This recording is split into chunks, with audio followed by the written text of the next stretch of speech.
some doctor or something who was into like the way bodies work. They got their head cut off. Who did? The doctor? Yeah, he was doing a bit of an experiment. And he cut his own head off? Yeah. Okay. And it was about, he said, when my head's in the basket, I'm going to blink my eyes. Right. Okay, sorry, hang on, let him finish. And, so the doctor has chopped his own head off, and he's told everyone, I'm going to blink my eyes. He's in the basket, and he goes like, right, I'm going to blink my eyes about, as many times as I can. So quick, count them. And they count, and he got to like 15 before he died. Now this is how Karl told me that. Till Nick Frost explained that, Karl told me, he said, right, well, a bloke, right, he had his head cut off, and when his head was in the basket, he went, count how many times I can blink. And I went, well, that's rubbish. He went, no. And Nick went, well, no, he actually said, when my head's in the basket. And Karl went, oh, I said, Karl, do you know the subtle difference? Do you see the subtle difference? I have to say, though, guys, I still don't really understand what went on there. You've both lost me. The story is that a bloke who'd been found doing... you mean that Karl just explained it and that was a clear version? Because I still don't know what you're talking about, Karl. Well, this bloke had his head cut off at experiments against God. He was a doctor in the, in olden times. Yeah. And when they cut his head off... Why did they cut his head off? Because it was... he was crimes against... Exactly, he was executed, yeah. And he said to his assistant, when my head's in the basket, I'm going to blink, count how many times I blink and write it down as an experiment, right? Karl told it to me, like his head was cut off and he went in the basket, and when his head was in the basket, he looked up and said, count how many times I blink. Yeah. I love that. I love the difference in that story. Yeah. Both rubbish, but, one's possible and one isn't. You believe anything that you're told except when we tell you the truth. Right, here's one. Christ. Ghosts and that we got talking about. Sure. And Nick said, right, he said, you'll like this one. He said, my auntie was having loads of problems. Why are you whispering? It's not illegal to talk about ghosts on the radio. No, but he's hearing this. So the auntie's in the house and that, and furniture's moving about all the time. Oh, God. And they were like, no, Steve, he told me this one. This is such rubbish, mate. No, come on, let's listen. I'm going to leave it to you. I'm going to sit back and enjoy it. I'm just going to watch your face, Steve. Right. Sorry, so I missed the beginning there, Karl. There's an auntie in the house. Basically, Nick's auntie. Right. In the house, things moving around all the time. And it was just annoying every time she tidied up. It was like... it was just annoying. Making a mess. It was one part annoying to two parts scary. Yeah. So stuff was moving around all the time, and they said, right, we need an housekeeper. Yeah. Rather than having the house a mess, until we sort this out. Stop it! I've got the vicar coming round. Stop moving stuff around. Oh, yeah, go on. They said that shouldn't be in the pants drawer. Let's put all the furniture in one room, right? So just have one room that's a mess, and have all the others empty. Because I love the poltergeist can't really... It can move wardrobes around, but it can't open a door to put it in another room. Yeah. Poltergeist going, I'm just making this room messy. I wish someone would open the door so I could... Go on. Yeah, but... So all this stuff's in this room. So they moved all their furniture into one room? They put, like, the drawers in there and everything. And it was really uncomfortable, because they were all, like, on top of each other. They sat in the room with all the stuff? Yeah, they had to, because that's where the three-piece suite was. Okay. Oh, God. Right? All right. Oh, God. So they sat there, like, all crumpled up and that, but nothing can move because it's so tight. I think things were trying to move, but everything was so tight. They foxed that poltergeist. So anyway, one night they sat there, like, sort of a bit awkward watching the telly and that, and they hear some banging in the next room. So she goes, oh, God, what's that? Oh, he hadn't moved in, had he, the ghost? So to some of the empty rooms. So there's this He's moved some friends and family in. There's this banging about going on. She gets up, right? Yeah. And what it is, they had the baby in the next room because there wasn't much room for the cot. Right, so they left the baby with the ghost. So they go into the room where the baby is, and the banging... Yeah. Is like, do you know those plastic balls you get that you can chuck around the room and, like, they go mental? Right. The ones that you chuck once and keep bouncing for ages. Yeah. That was bouncing around the room. Wow, what, the baby had thrown it? Hitting all the walls, and the baby was there, stood in the cot, sort of laughing. Right. And looking at the ball, and wherever it looked, the ball went. Yeah. And then she said, stop doing that. Yeah. And the ball just stopped. Did it? And it rolled a bit and stopped. Right. So the baby had thrown the ball and it was watching it as it bounced around the room? It wasn't throwing it was in control of it. No, the point is, Steve, the baby has been doing it. It would have been the baby all along. The baby had been messing with the furniture. It was So a it's baby a that had super the power. baby. Yeah, it's a baby that had the power. Special baby. It's a baby that had the power. It's What a power? baby that had the power. What- the what's power the power? of telekinesis. Right. They were then trying to convince me that telekinesis was not like all the other stuff that I didn't believe in, but that was a science. Right. Telekinesis was possible. Yes. Yeah, it's not like ghosts and demons and all that sort of. Telekinesis is different. Yeah, That's yeah. science. But Nick's auntie saw it, and I love the fact that you're telling me that someone else's auntie saw it. So I should be satisfied with that. Yeah. I should be satisfied with that. I mean, no, So does she still live in one room with all her possessions? I think the baby grew out of it, apparently. it grew The up. baby grew out of it. So it doesn't use its telekinesis powers anymore? Well, no, it's No. like in Carrie, innit? She was upset for a bit, and then she got over it. Okay, I'm just going to say one thing, Carl. That was a film. Do you want to play a record or? Can I just tell you a story that Carl told me a couple of weeks ago? Is this another ghost story, another yeah, spooky it is, story? yeah. I called him out. I was, what are you doing? He said, I've just been reading ghost stories again. He said, you don't believe in them, but how do you explain this? So I went, go on. He said, I'll tell you as he told me it. He went, bloke, right, just sitting at home, doing, watching telly with his cat. And, the phone rings and it's a bloke going, is that fire, in your oven okay now? 'Cause your wife called. And Carl went, well, 1, there was no fire in the oven. 2, he wasn't married. I went, right. Go on. He went, well, then, right, there was a knock at the door and there was 2 sort of people in sort of white coats and they came and said, we've come about that fire. Your wife called us. He went, 1, there isn't a fire in my oven, and 2, I'm not even married. Right? And he said, and they saw the cat, and they looked at the cat. It looks a bit weird at the cat came out, nothing. He said, and then he went back, and sat down, phone rings, and they said, did they sort out the fire in the oven that your wife told us about? Oh. He went, 1, there is no fire in my oven, 2, I haven't got a wife. And Carl went, what do you think of that? I went, that's not it. He went, yeah. I went, That's the end of the story. What?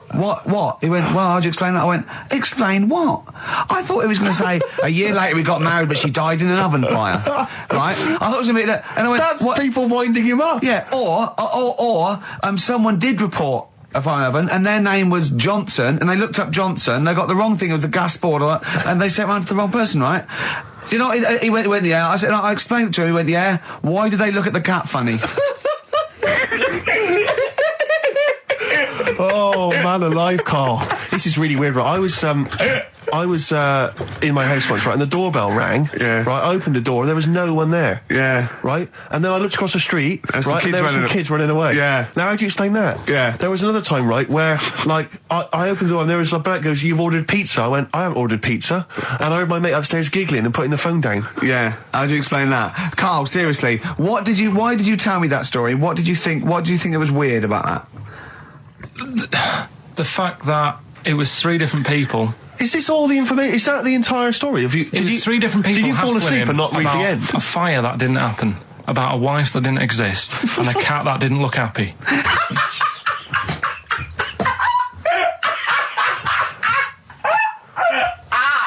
Oh, I'm gonna have a heart attack, Carl. What? I mean, why did they look at the cat funny? Because cats don't like spirits, do they? What? And the other blokes were ghosts? Yeah. Yeah, that's it. So these are kind of beetle about type ghosts. These are ghosts who walk the earth as the undead, just winding people up slightly. That's lovely. That is lovely. seriously, And a cat Carl- that did not look happy. But seriously, why would ghosts wander around just like winding people up? Oh, Maybe something did happen there years ago. Some fire. Some woman might have died in a house of a fire or something. Yeah. And it's sort of all happened again. Bit of Yeah. Yeah, it's certainly a mystery. I mean, if you don't it's a believe- mystery. I mean, I can't. What's this book you were reading? You were reading a book, which is interesting enough. It was the for tea and Times. Oh, Carl. Yeah. Well, I don't know what to say. Carl, let me ask you now. Carl, you will be a little bit unnerved about this. Have you seen the film Jurassic Park? Yeah. You know what happened there? Well, according to the Sun here, it says scientists are planning to clone mammoths for a theme park. Look at his face. Look at that. He looks like a dog caught in the headlights of a car. He's terrified. I love Carl. He sprung to attention Carl. there. Is that the best news you could have? Man-Moths.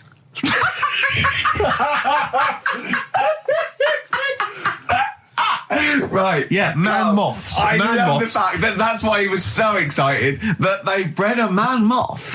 What is this? Yeah, it's a human being that hides in your wardrobe and eats an entire jacket in a day. Yeah. What do you mean man-moths? Mammoths. Mammoth, the big hairy Have you heard cow of a from the mammoth? Ice Age. I mean, elephant. You're not so excited about that, then?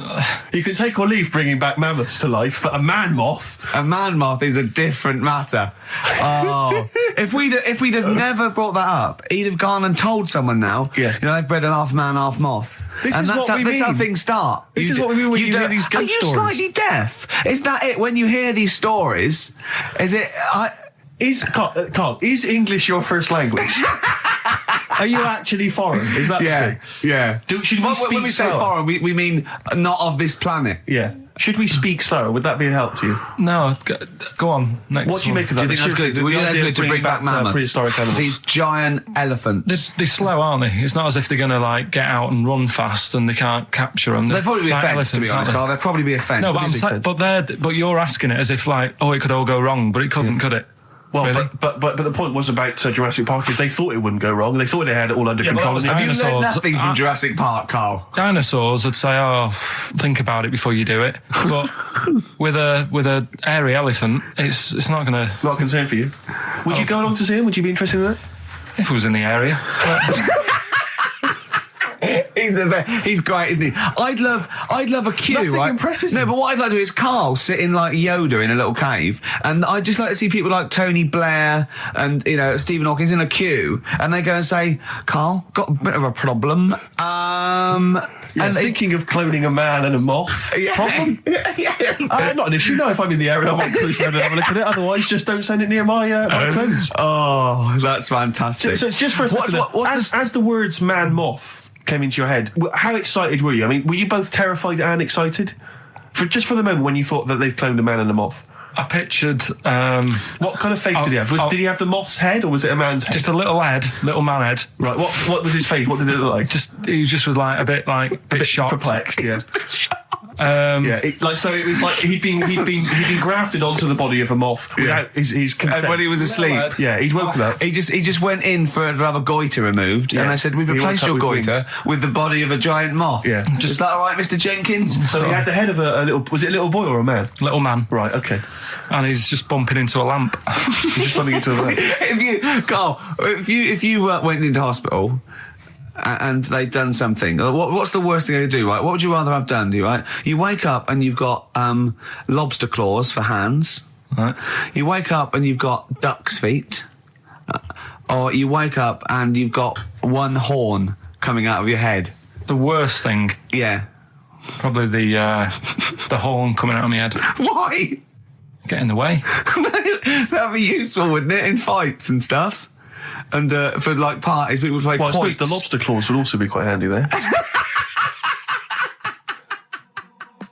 Well, listen, I'm a big fan of that TV show. It's on digital TV. A lot of people won't have it, but Inside the Actor's Studio with James Yeah, Lipton. yeah. And he interviews lots of big Hollywood stars, and he always asks them these same questions at the end. Can I just run a few of them past you? Go on. Okay. So, if you could do any other profession other than the one you do now, what profession would you do? Can you just change that to apart from a paper round? Apart from a paper round. Oh, If you could do any other okay. profession, Carl. And it doesn't matter about like. It doesn't matter if you've got the skills or anything. In an ideal world, if you had the ability. Well, I think I'm about to buy somewhere, so I reckon something, using tools and like doing a bit of plumbing and that. So a plumber. Well, sort of an all-rounder. Right. A handyman. A handyman. Well, yeah. Yeah. I think, you don't get paid that much, but it's useful, isn't it? So, But you'd get your own show, couldn't you, with Carol Smiley eventually? well, all that, but the money that you don't make, you save by not having to pay someone else to do the chores. Do you know what I mean? okay, I don't know what that sentence meant. Right. No. A plumber, how much is the average plumber on? The money you don't make, you save on not getting someone else to do it. No, just think of that. No, look, break that sentence down. Are there any... Sorry, Rick, but people who live in glass houses. Yeah. Anyway, let's just go back to Lipton quickly. We've got a couple to get through here. So, your favourite noise or sound? Favourite sound or noise? Oh, Is it me? no. It's not me.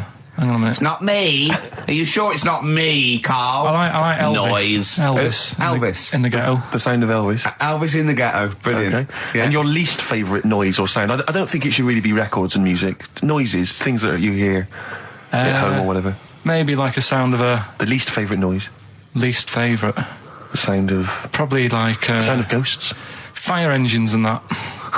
Right. That's annoying. Except if your house was on fire, presumably. I think it's a bit unnecessary. You think they're just doing it to wind people up? I live on like a busy street and it's happening all the time, and it is like... Just sort of have a blast of it and people will hear it. You don't have to keep it going. Yeah, sure. So that is, pretty annoying. And if heaven exists, Carl, when you get to the pearly gates, what would you like God to say to you as he welcomes you into heaven? What would you like God to say to you? Who asks these? What show's this? It's a programme where celebrities are interviewed by a guy, an American interviewer, and he always asks these questions at the very end. What would I say to God? What would you say to God if you believed in heaven and if heaven exists, when you eventually go up to heaven and you're welcomed in through the gates by your God? Parker and your stussy t-shirt and your... What do you want God to say to you as he welcomes you in? Say, you all right? Don't know, just be friendly.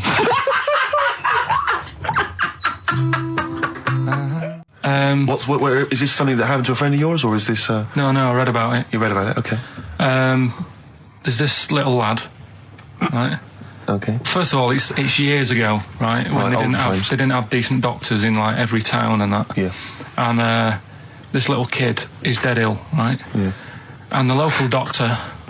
Well, there's a phone call involved, so I don't really get the impression that it's like medieval times. Yeah. Yeah. But I didn't say that. I just said it's years ago. So this kid's ill, right? Yeah. And he's lying in the bed, and he's all going funny colour and that. Yeah. And his mum says, I'm going to get the local doctor round. The local doctor comes round, and she says, I don't know what's up with him. He said, leave it with me. Leave it with me. He said, the doctor said that. I'll have he said I'll phone up a top doctor, who was in America or something like that. And so he goes to the phone in his office and he calls America, and because it's years ago, the phone line isn't that good, it's all crackly and that, right? Yeah. So he's talking to the doctor and he's saying, I've got this kid, he's a funny colour, and he's really weak and that. I don't know what's he's not giving him much to go on. Right? Sure. So the American doctor, right? Yeah. He goes, what you want to do? And it's all breaking up, right? Yeah. He goes, what you got to do? You got to... it's all breaking up. You've got to give him some parrot's blood, right? Some parrot's blood? Well, that's what he thought he said, but the line was really bad. Yeah. He meant parent's blood, but he heard that he said parrot's blood.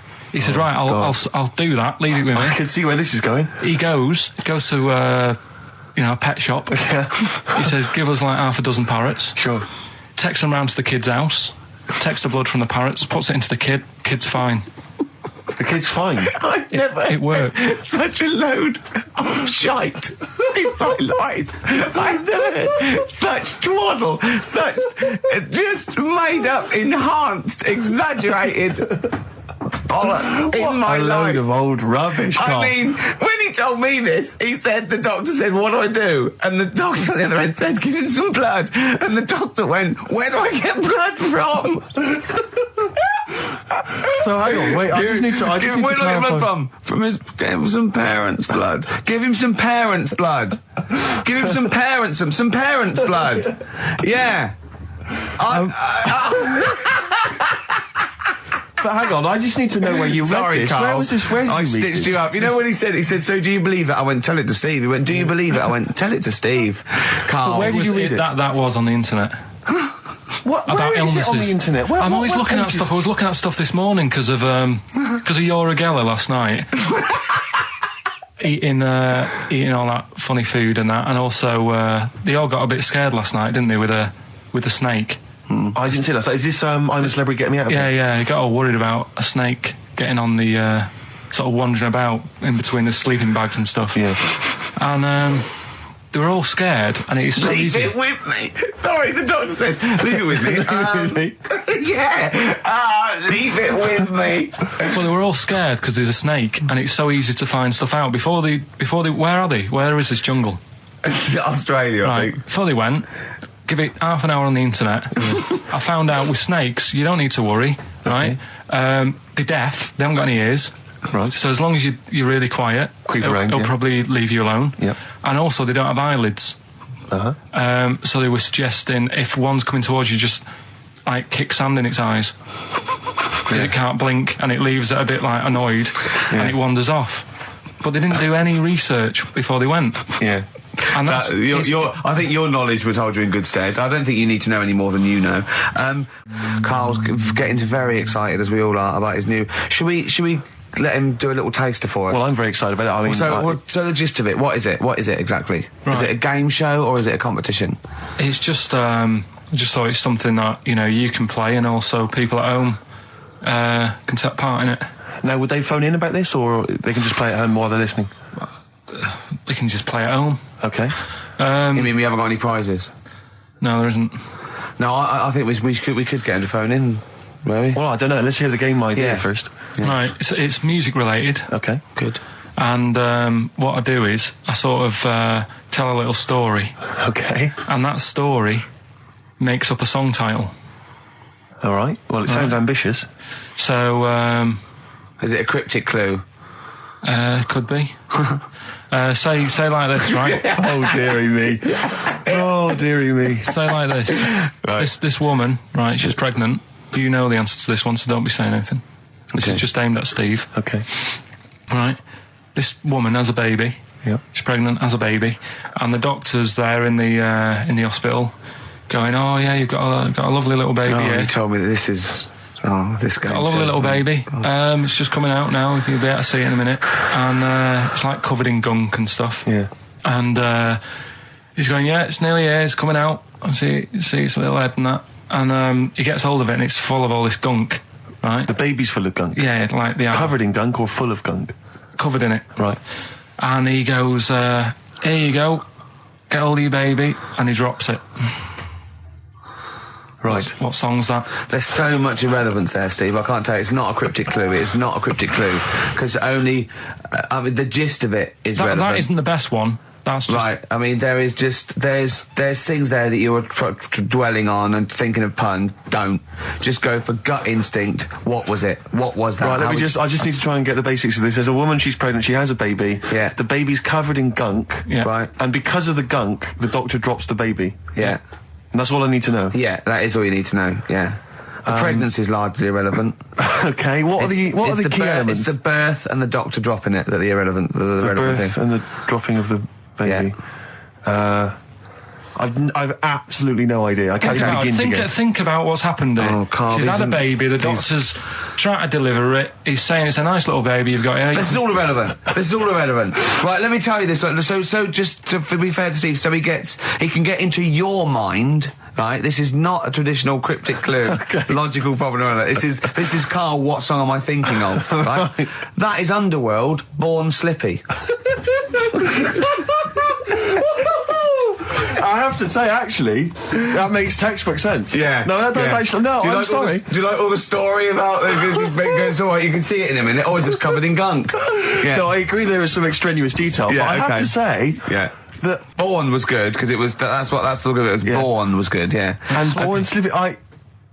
no, I was quite impressed by that, Carl. I have to say, no, to be fair to you, I'm not just patronising you. Oh, well, wow. I actually think that was really good, and I disrespect Ricky Gervais for slagging that off, because I actually think that was quite good. Well, let's go ahead with it then. I feel we could maybe open this up to email correspondence or the phone let's go lines. for it then. Okay, this is Karl Pilkington's new game show idea. It's just what's the song? Karl Pilkington presents What's the Song? Ladies and gentlemen, please welcome to the stage Mr. Karl Pilkington. And Karl Pilkington with his brand new show, What's the Song? What song am I thinking? No, I mean... You're nervous about this, aren't you, Rick? I am. You're worried. Well, because I've heard some of these clues before. And they're ramblings... Sometimes they're close to ramblings of a fool. right? And it really is like those "What am I thinking?" Yeah. I don't know though. I actually was genuinely impressed by Born Slippy. I have to give him the benefit. That's one of the better ones because that was short, sweet, and it worked. Some of these that you say they're not going to be quite as pissy. Some of them are like Emily Bronte novels. Now listen. We're just going to go for it then. You do it, and we just get people to call up because I want to see the general public's confusion of trying to work out. Why don't you give us your next clue, and then we'll play a track, and then we'll hopefully have people on the line after the track to try and answer it, and you can recap briefly. So give us your clue now for what song am I thinking of? Right, this one. It's about a woman. And she's just normal, nothing wrong with her, or so she thinks, right? But there's the twist.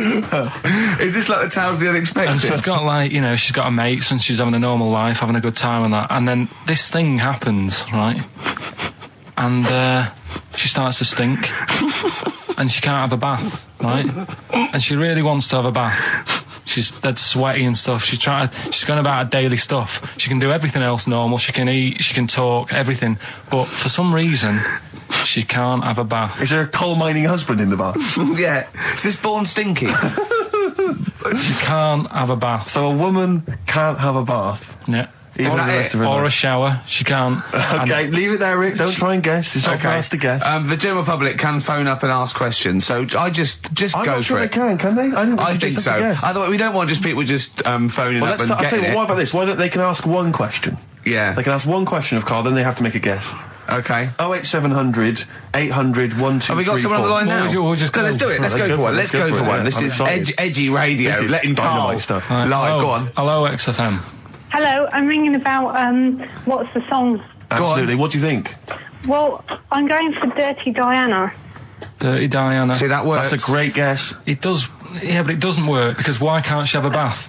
Okay, so the answer is in there. I was going to ask you. Well, that's your one question. That'd be the answer. That would be the answer, I'm afraid. What was your name? Shelley. Shelley, thanks very much. Shelley, I should tell you that, that you should never take this personally because no one can really get into the mind of Carl. So don't beat yourself up about this. I don't expect anyone to get these clues. No. So well done. That is a fine guess. Thank you. Thank you. Okay. Anyone else there? Let's hello, XFM. Who's that on the line? It's Chris. Hello, Chris. A question for Carl? Before you give us your guess? I haven't thought of a really good question or anything yet. You just want to go for the guess?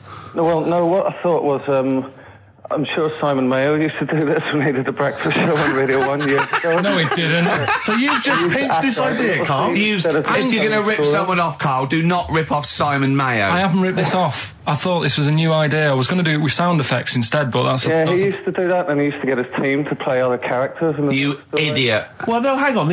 Not you, Chris. I'm saying you idiot to Carl. Yeah, but nothing's new anyway, is it? So I'm not getting annoyed about it. True. What do you think the answer is? Is it Cornflake Girl by Tonny Amos?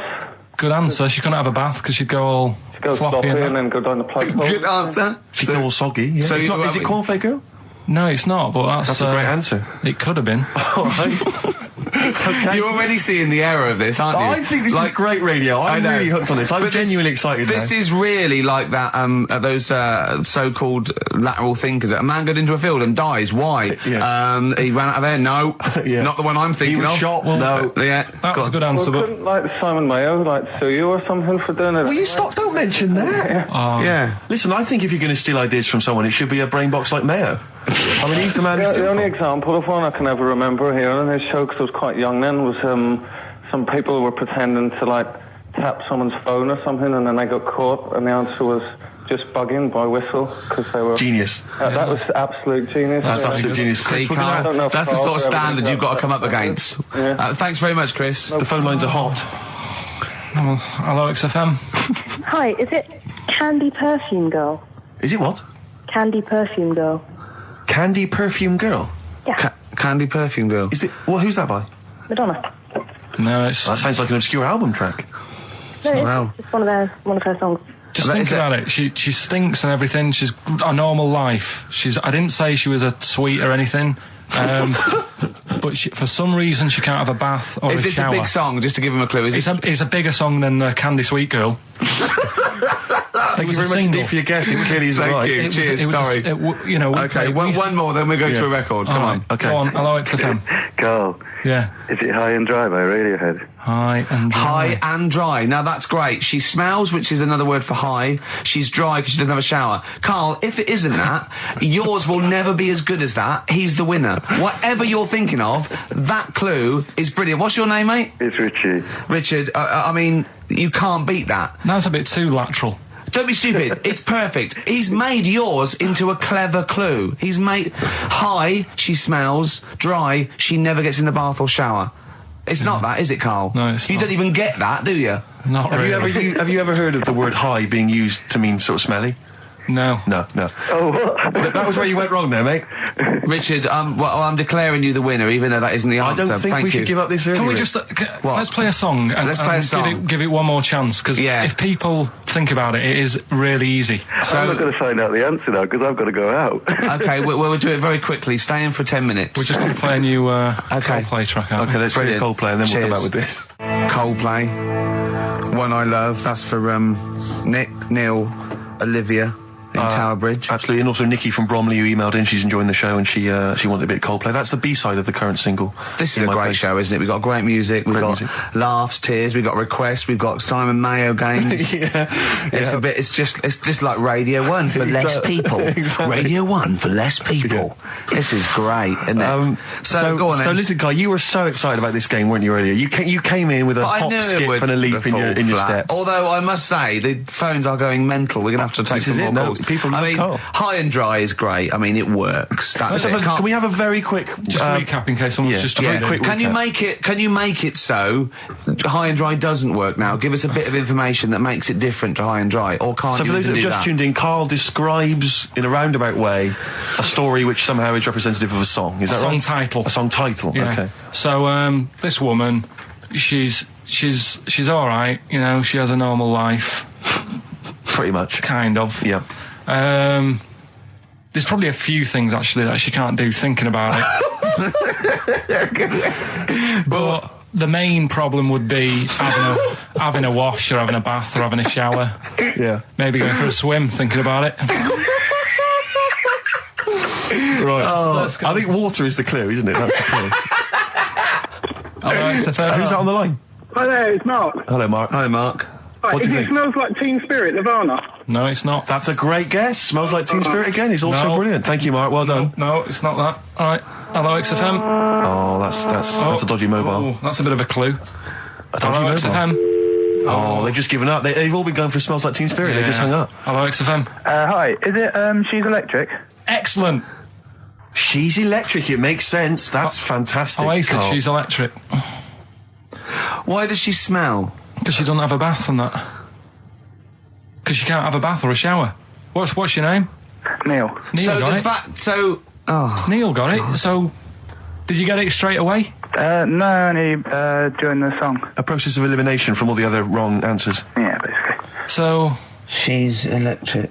Rick, I have to say, you're holding your head in your hands, and it looks like you want to shoot off. But I have to say, I thought that was quite good.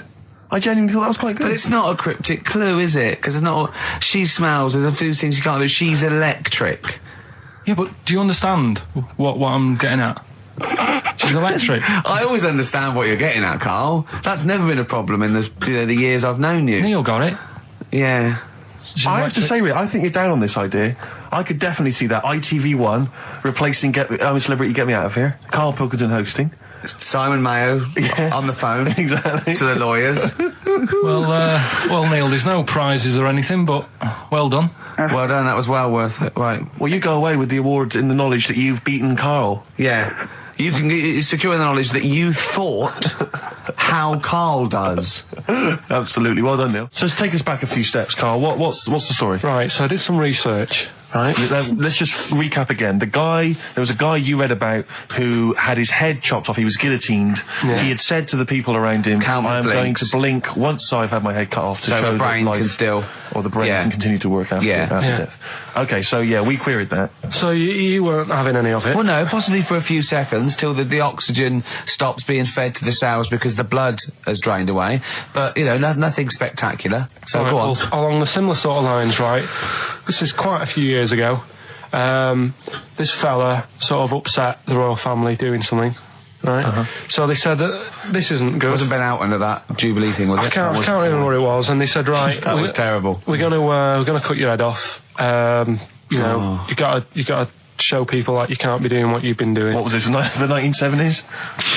When you say a couple of years ago, you mean maybe sort of... Was it the olden days when the phones weren't very good? Ages ago. Yeah. Ages ago, sure. So yeah, fair enough. Yeah. So... Very philosophical. Yeah, imagine that when you wasn't here story. This was literally ages ago. Yeah, exactly. Yeah, Simon Sharma's History of Britain. Yeah. Oh, so, and even before that, which is yonks before, when it was all mental and different. Sorry, Carl, go on. So he's having his head cough, and he's resigned to it. It's the day before. He's kind of got it into his head now that I'm not going to have my head much longer. Sure. So he said, let's make use of this. Yeah. He said, I wonder how long, like, the body can stay alive without my head on it, right? So they were like, I don't know. So, who were? So... The jailers? Whoever he was asking. These jailers with one eye. Yeah. Get out, pants. So he said, no, wait a minute, I've got an interesting scientific experiment, jailer. Well, fair enough. What is it? So, he said, what I want to do, right, he said, surely it's my last right. You know, I'm going to be dead tomorrow. Sure. So, let's do a test. He didn't draw it out this long, did he? Yeah, and he said, let's test this out. You know, he said, do us a favour. He said, it's my last day. What I want you to do is, you're going to cut my head off. Let's put a white line on the floor. Right. And see if, because there's no point asking how far he can sort of walk without an head if there isn't a line, because you don't know what to count. Do you know what I mean? If he loses his head and he's running around all over the place, you can't really count That's that. not impressive enough, yeah. So they said, let's make a white line. Sure. Yeah. Who said this? He did or they did? I think they started to join in with him and saying, well, let's make this a... Sure. You guess it. Go on. So... they got Norris McWhirr down. The Guinness people. Oh. Yeah. So they said, let's get this white line. Yeah. And dedication's all you need. We'll do this tomorrow. And he said, all right, then I'll see you in the morning. Yeah. I'll see you in the morning. Night, sleep tight. Bye. I love the fact that Carl knows exactly what was said. Yeah. That's beautiful. Yeah. He doesn't know the story or what order it is in or when it was. He knows exactly what was said. But he knows the intricacies. All right then, see you in the morning. Bye, little kissy. Oh, I'm not like that. Oh, you joker. Don't let the bed bugs bite. Yeah. Anyway. So he gets up. Do you want a paper tomorrow? No, I'm all right. Go on. He gets up and they say, right, today's the day and that. And he said, well, I've got used to the idea. So here's a white line for you. Got used to the idea. Go on. So they go, right, you ready then? And he said, I go on. And they cut his head off. And the body walked 32 steps without a head. Wow. 32 steps. Incredible. And that's the lesson, really. Did it get as far as it walked along the white line, did it? Yeah, it stayed along the white line, did 32 steps, and then started to stumble a bit, and it just fell over. Yeah. But, it was a test that your body can still keep alive for a little bit. Yeah. When you've lost your head. Absolute twaddle. Absolute twaddle. What do you reckon you can do then without an head? How many steps? Nothing. There'd be muscular spasm, right? Yeah. It would twitch a bit.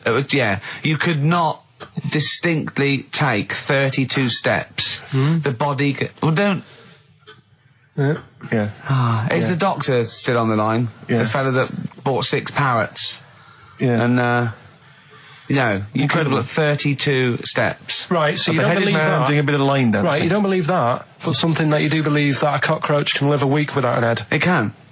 Slightly different kettle of fish there.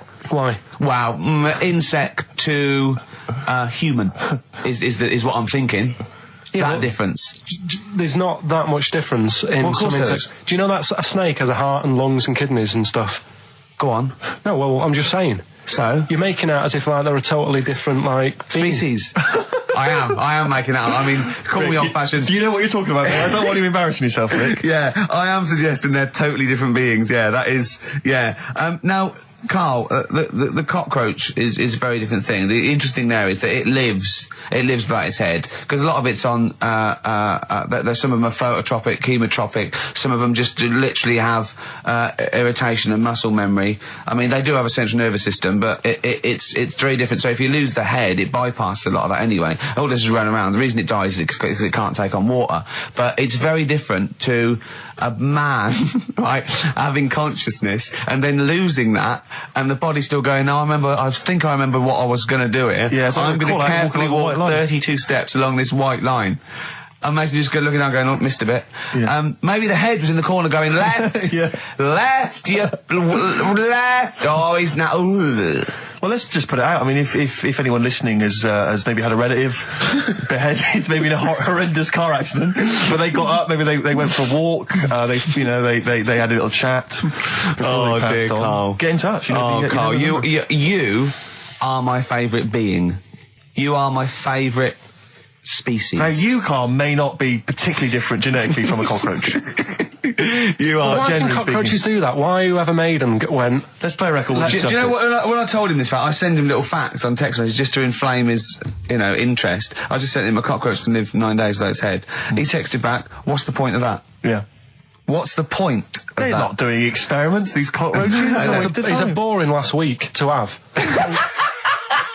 And he went, and on top of all that, you're thirsty. So it's the worst week of your life, isn't it? That week without your head. Play a record. Carl. Competition time next. Oh. We need some corn. Look at his little face. Look at his little face. You've not heard Carl's competition. Oh, he could live without an head. You've got a real problem with Rick Waller, haven't you? He turns my stomach. I know, but don't... Because he's arrogant as well, though. Exactly. That's the problem. Don't explain to people that... No, he is a bit arrogant. It's his whole thing, that it's the whole package, so to speak, that you don't Well, there's another thing in this quote, because it's not just the fact that he eats too much. He tried, apparently, to lose some weight, and he said, the first month I lost 11 pounds, the next I lost a stone, but in the third my body did somersaults and I put on 9 pounds. I had a slip up. I can't say when, why, or how, but it just sneaked up on me. Yeah. I don't believe it. Yeah. Don't believe it just sneaked up on him. That body's never done a somersault in its life. No. It just sneaked up on him. Yeah. It was the cakes again. Yeah. It was the same old cakes as before. It was exactly the same problem. Sleep eating. Yeah. It's called. It was the KFC bucket again. It was the family-sized KFC bucket for breakfast. Dear. Poor man. The other thing is that I don't think that's a very good shock tactic for a doctor to tell a 20-something, well, to be honest, you've got 20 years to live. Yeah. That's not, and when I was 20, the thought of dying at 40 was fine. Yeah. I didn't want to live to 40. I just thought, oh, what can you do when you're 40? Yeah. Just laying around doing nothing. Eating cheese. And then you got there and you discovered... No, but someone said... The dream came true. Sophie here sent me something and she said, I realise you're not Graham Norton, but I had to send you this. And she sent me the top of a little cream cheesy thing, and it's the brand name is Gervais. How odd that is. Have you been... They've named a cheese after you. I think it's a big French company, and this is from the Czech Republic. It's all over Europe, and so that would be a dream come true, wouldn't it? If they named a cheese after you? No, I think it's probably ancestors, and so I've cheeses in my blood. Sure, quite literally. It literally is. Yeah. Another heavy Friday night, was it? It comes out of pores like those Play-Doh things. Yeah. I can squeeze out different shapes. Jane, bring the Stilton in. It's Friday night. This isn't fried. Exactly. But yeah, so we can't really have a go at Rick Waller. I eat too much, but you're not big. I mean, one of the other contestants on the Fat Club, Celebrity Fat Club, is another one is Jonno Coleman. Oh, we love Jonno. Now Jonno, I don't know, you know Jonno, he's that guy who does, he used to be on TV, and I think he does a breakfast show on a rival station, doesn't he? He's happy, isn't he? He's so true, and he's a really nice bloke, Jonno. It's funny because he does a breakfast show on Heart, which is wrecking his own. There's a bit of irony. Oh, I love Carl. Thanks, Carl. Do you know what I mean? Yeah, I love you. I can see where you're coming from. Yeah, that's good. But we've met Jonno a couple of times. We saw him at a couple of, not wishing to say not to show off, but a couple of awards dues. Yeah, like that's showing off. But like people would have seen dead there. Well, yeah, but we went to one where everyone was in like tuxedos or suits and ties. Not Jonno. Jonno was wearing a pair of Bermuda shorts, big Bermuda shorts, knee-length Bermuda shorts with just these little. But I saw him again another time, and he had shorts on at a similar event, and I've seen him since in the street, and he's all. I I'm wondering if he can wear trousers. I don't think he can actually wear trousers. I don't know if there's a medical reason for that, whether he's just, his legs are too fat. I think the material is a waste of money. I think it's just that you can get shorts that big and they're comfortable, and, you know, I mean, to be quite honest, I don't want to squeeze into a tuxedo anyway. So, if you can go, I'd love to turn up those things in Bermuda shorts. Well, of course. Flip-flops. But do you think he started off by wearing, maybe he just had the upper half was a tuxedo with the tie and then the shorts and the shorts underneath, and he would just have to come in, kind of sneak behind, you know, a sideboard. Potted plant. Or a potted plant, or bring his kids ahead of him. Yeah. You know, you are wearing trousers, aren't you? Of course I am, yeah. In you go. Kids move a bit. Well, no. Of course I'm wearing trousers. Why would I? Wearing trousers. And they just thought, oh, this isn't fooling anyone. So now I'm going to make a wacky effort to sort of, you know... The next stone is, I've heard he's going in a grass skirt and a garland around his, and he's going to come in limboing. But you did ask if you could go to the BAFTAs in a dressing gown, didn't you? Just for ease. Yeah. Yeah. But, right, is this talking about diets and stuff, right? Go on. They've come up with a drug that, they tested it out on a mouse, right? They said, you know, it's a problem that weight is a big issue in the world, and, you know, a lot of people are depressed, and that, probably like Rick Waller. Well, I'm depressed looking at Rick Waller. Well, you know. Oh. I mean, you could sort out Rick by... You know, Jonno is an old man, he's got loads of money. He's not old. No, but he's getting on a bit, right? He's about no, my hang on a minute. age. What I mean is he does his own shopping, right? So I bet it's hard. What do you mean? Because he's like, how old is he? 35. Right? He's got loads of money, he does his own shopping, so when he goes to the supermarket and he passes, you know, the sponge cake section, it must be tough when you've got loads of money to burn that you go, oh, just one more. Yeah. One more. Look, we are getting close to libel here, I think. No, but I'm saying how it is, because I've tried, like, losing a little bit of weight. Have you? And it is difficult when you're in Waitrose and you see a little chocolate muffin and you think, well, one more and I'll do without... Do you like a little chocolate muffin now and again? Yeah, right. Is that your favourite thing? So the thing is... Let him finish his point. So the thing is, right, now with Rick, he lives at home with his mum, so why doesn't his mum just say, I'm going to buy less this week, and if you eat it all, you're not getting any more? Yeah. That's sort that Does he live sharp shop? I bet he does. So you don't actually know if this is true or not? No, but anyway, right, so this drug they've come up with... They've tested this on mice, haven't they? No, I'm worried if they haven't tested it on mice. Thank God for that. It's definitely been tested on mice. Definitely. They fed a mouse a load of cake. Yeah. Right? And it went a little bit chubby, and he said, right, stop a minute. And then they gave it this drug that makes you lose weight. Yeah. And its weight went down, but the only bad side effect was its eyes were popping out. Well, that seems to be fine then. Let's give it to Jonno. There doesn't seem to be any problem. Oh, Rick should get some of that. Hey, Struth, Doc, look at these. Oh, Jesus, Jonno, your eyes are popping out. That happened to the mice. Sorry? That happened to the mice. But what do you mean? That's the option. What do you mean that's the option? So I love the fact that your choice is either be like a fat, happy man who has the odd sponge cake, or a stick man with eyes on stalks.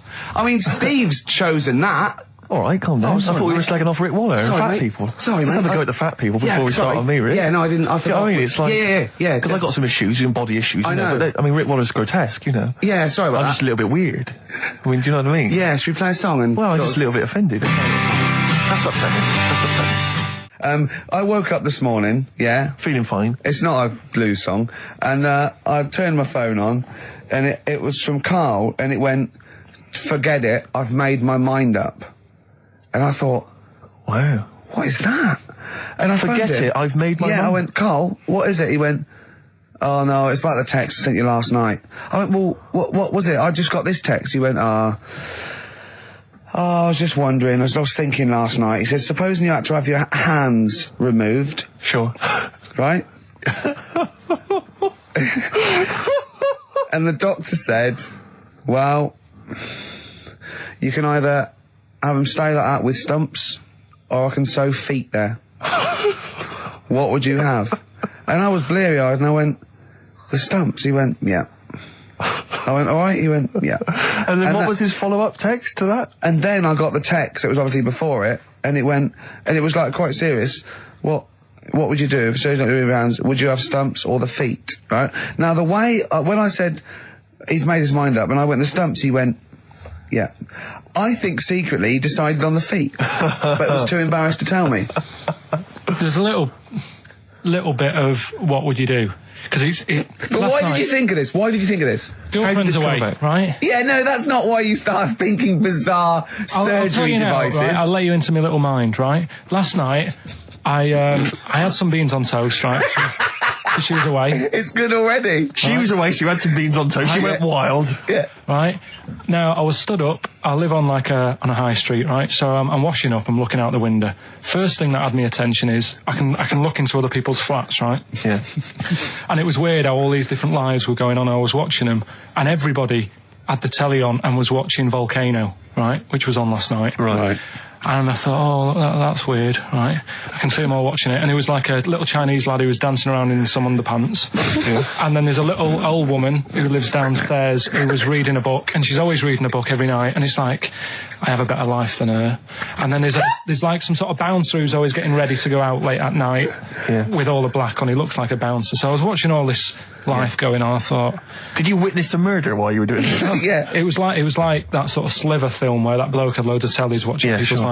So that was going on in my mind. And then I was washing up, and I picked up the plate, and I thought, it's amazing, isn't it?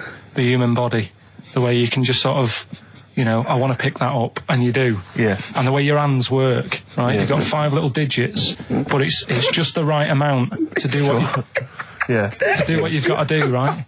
So I'm cleaning the plate. Sorry, Carl, stop. It's just the right amount. Might be one of the most genius things I've ever heard said. I would love David Attenborough to phone you up and say, Carl, how do I word this about the evolution of the mammalian front limb? Just go, we'll just say it's the right amount. But it is. One Of course extra it is. would get in the way. Yeah. And one less would just make it that little bit more tricky when picking up a bit of a slippery dish. Sure, or buying gloves. Yeah. A slippery dish. So then I was thinking, imagine like going to the doctors and he's saying, yeah, everything's all right, your heart's good and everything, but your art's good. What, your Larry's or your heart, you're in good form and whatever. Sure. Yeah, it's good news. I had Jonno in earlier. He's not looking good. Yeah. Fat swaller. But you're all right. But your hands need to come off. Right. Blimey. But that's bad. Like, I get a second opinion initially. But a better good news, I've got a nice pair of feet I can sort you out with. Yeah. And he puts them on, and then I was thinking, right, first of all, washing up, what would that be like? But Steve, that'd be tricky. Yeah. And then the second thing was, it'd probably ruin the sort of the shape of your jumper. Because you have to keep putting the feet through there. Yeah. And then I thought, but I could still cycle in. Okay. To work. You could run in. Well, that's the thing. You'd be really fast. Well, that's what I was thinking. I thought I could still cycle because I could balance, and then I thought, but the only thing is I probably couldn't pull the brakes. Because of the little short things. Yeah. And then, like you, I thought, but then again, you'd run in half the time. So that's what was going on in last night. Right. That's what I was thinking about. Sure. Did you? How long did this take? Well, how long does it take to wash up? Right, because I imagine you just being there for like all night. Probably 25 minutes. How long did the little Chinese fella dance for in his pants? He's always doing it. Last night he was at it for like 10 minutes. And his girlfriend never sits in the same room as him. She's always sat in the bedroom. She's going, you dance in pants again, I go in next door. Well, she was in the bedroom. She's always in the bedroom, sat on the floor, on the mobile phone. Right. All the time, yeah. It's weird how people's lives are just like, it's like that Groundhog Day thing. It's like, he's jumping about in his underpants. The old woman sat there reading a book. Yeah. And that's what got me thinking about my life. Do you think she ever Are you sure she's not dead? Every time you look down there, she's just flicking through she's just reading this book. The pages never turn. She never seems to finish it. She never moves from her chair. Are you sure the Chinese her girl's cats going? Are dead around her. I'm going into next door again. That little round-headed fella's looking in. He's looking in at me. The bouncer goes, "Don't worry, love. I'll go and beat him up." But he's always getting ready. That's true. They see you staring at him, washing up, going, "I could have feet here," and they get scared. The old woman's dead. Oh, Carl, dear. can you tell us roughly which neighbourhood you live in, so that we know? It's central. Central, is it? Yeah. Wow, imagine if that little... Was he a Chinese fella, did you say? Yeah. Imagine if he was listening now. I'd love him to call in and explain his actions. Well, he might be on some other radio station talking about a lad who's always washing up and looking at his hands in a mysterious way. But do we know this doctor that would go, "Well, all right, Carl, you can either leave them as stumps or I've got a little pair of feet." Why? I told Jane this, and Jane went, Is that the only choice? Is he? Could you say, could I have some dead man's hands? Have you got any? Where do you get the feet from?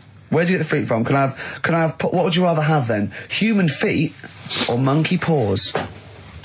Well, I mean, that wasn't an option last night. That if the doctors said... No, it wasn't an option last night, but don't forget, it's in your head, Carl. This didn't happen. I'm just saying, at the time, that's all the doctor had to offer. But, it's your head. You can go anywhere. No, it wasn't a real doctor to offer. It's in your head. You can go anywhere. You're not trapped. Yeah, but if you can do anything, then you'd say, we'll sort us out some other hands. Fair point. Let's play record. We gotta come back to this. It was my birthday, right? Went home after working with you a couple of Saturdays ago, right?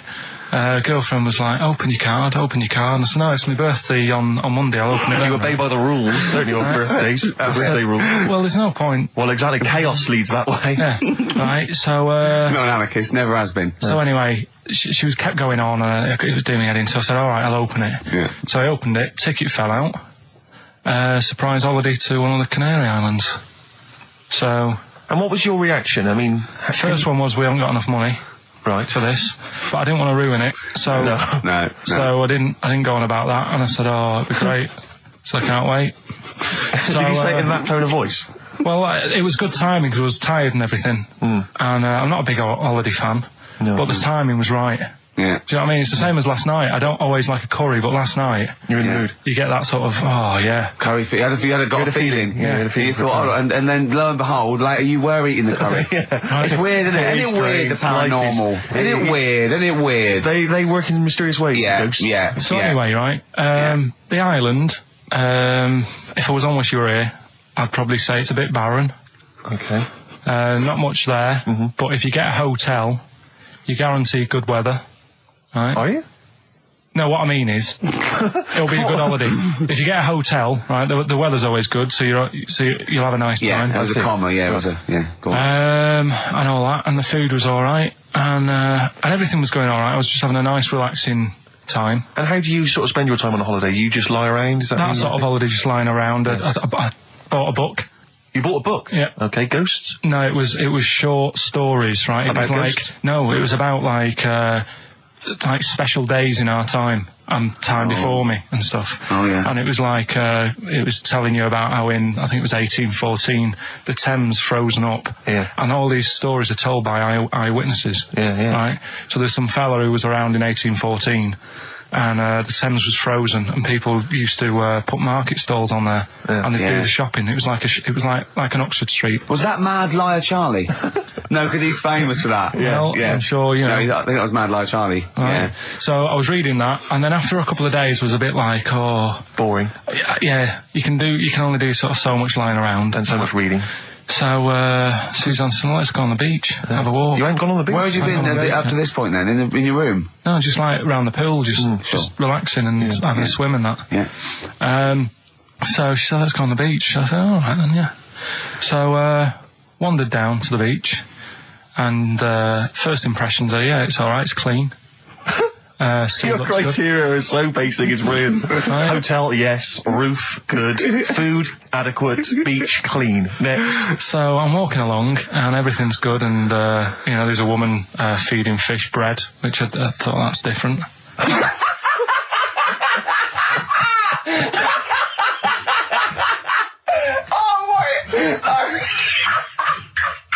I love that. He likes originality. He loves a bit of originality. He was feeding fish bread? This woman was there, like, up to her knees in water. Yeah. And she was stood there. Was that a sea? Chucking, Oh, right, good. Chucking this bread, and I thought, what's she doing? And I stood there and watched for a minute, and there was little fish coming up, having the bread. I thought, So we carried on walking, and everything's going well, and then this fella comes towards me. Everything's going well.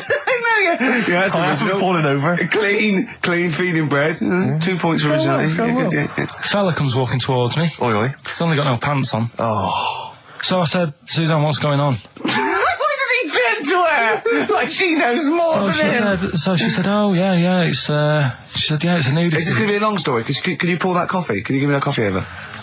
Sorry, this is really bad. Yeah, because he's pouring... Thank you. Just amuse yourselves while we sort the coffee. Thank you very much. Dave, do you want I'll have a cup of coffee, Carl. Thanks, yeah, cheers. Cold. Right, good. Okay. So, Great. Thank you. So she said, yeah, it's a nudist beach. So I said, well, why, what? I said, we're all it's all mixed up. Normally on a nudist beach, it's a nudist beach and you don't go wandering on there when you get your clothes on and that. So it annoyed me a bit, because there wasn't any signs. So this fella's getting closer. Well, the knob out was a sign. Yeah. Right, so he's getting closer. And he walked past me, it was an old fella. And he walked past and he had a hat on and a little pipe and a big rucksack on his back. Right, so he got me thinking. Not strictly naked. I'm walking along and I'm thinking, right, why do people want to do this? So straight away, I wasn't on holiday anymore, because most of the time when I'm on holiday, I don't think about anything. Right? Your mind's a blank. I just switch off. Right? But all of a sudden, this has got in my head now, and I turn around to look at him, and check out his arse. And this bag, right, I swear, it was massive, right? What? You had a massive bag? The bag. His rucksack? His rucksack. Oh, right, okay.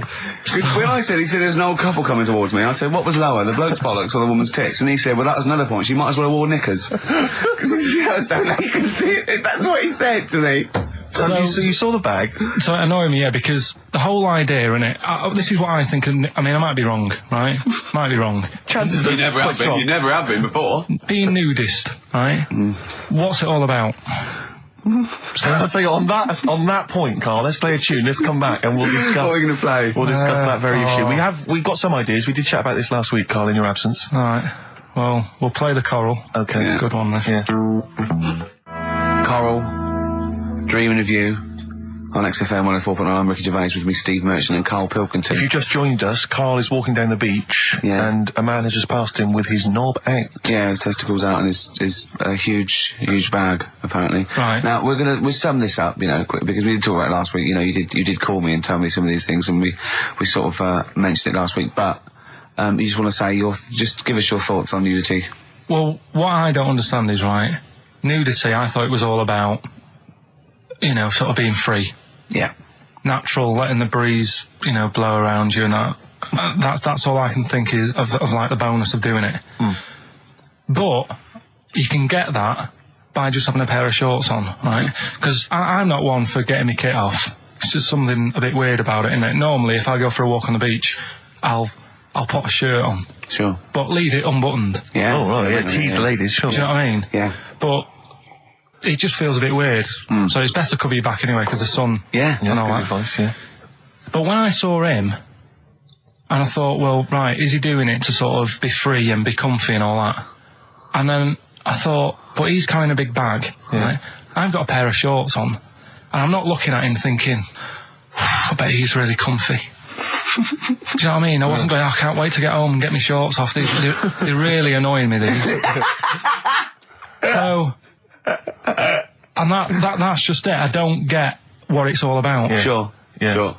Well, okay. Well, my advice to you is don't go to nudist beaches again. Well, I didn't go again. Got some new ideas for you.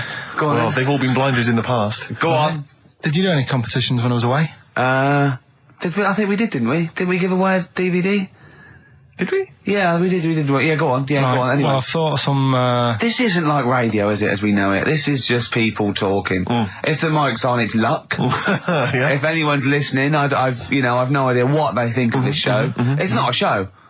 Not in the traditional sense. No. Okay, then you're going to change with that kind. Because a show suggests a certain form of presentation. Yeah. A certain pride. And when we do present dare I say it, some planning. Yeah, and when we do, it's ruined by him pressing the wrong button. Yeah, but I've got some planning here. Go on then. Quizzes. What I did was, when I was on holiday... Yeah. Right, you said, you know, come up with a new idea, right?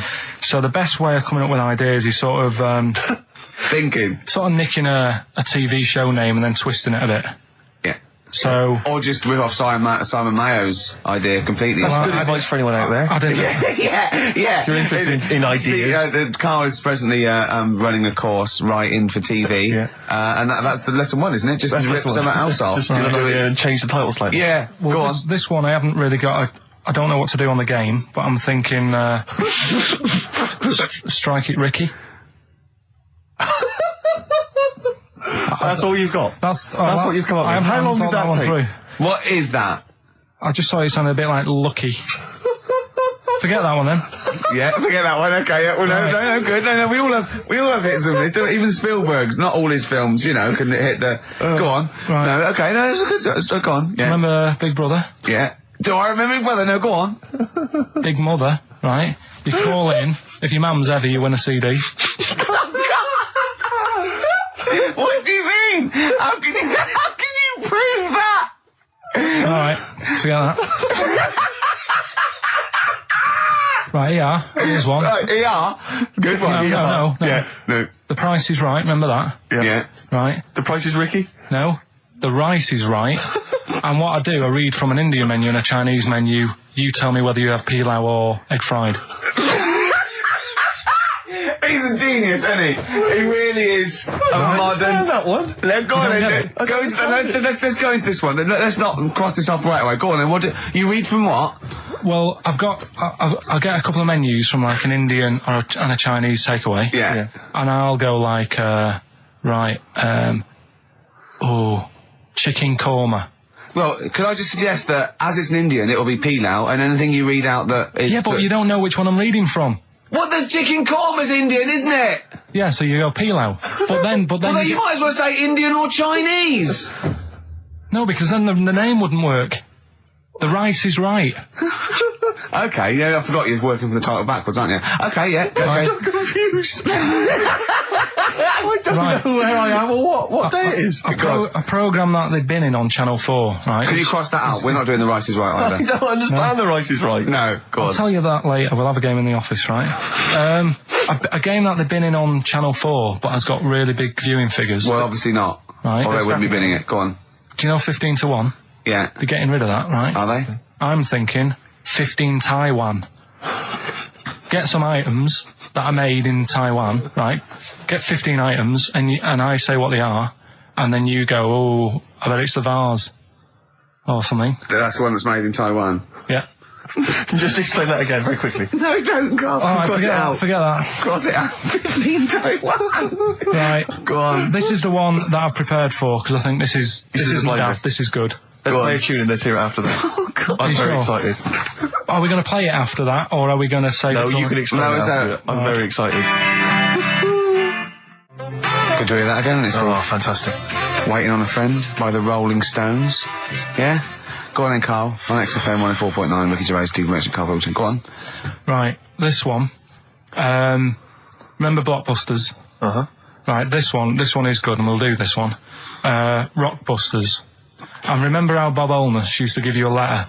Yeah. And it'd give you a question, and the answer to that question is that letter. Yes. Right, well, it works like that. So if I said to you, we'll test it out on you, Steve, right?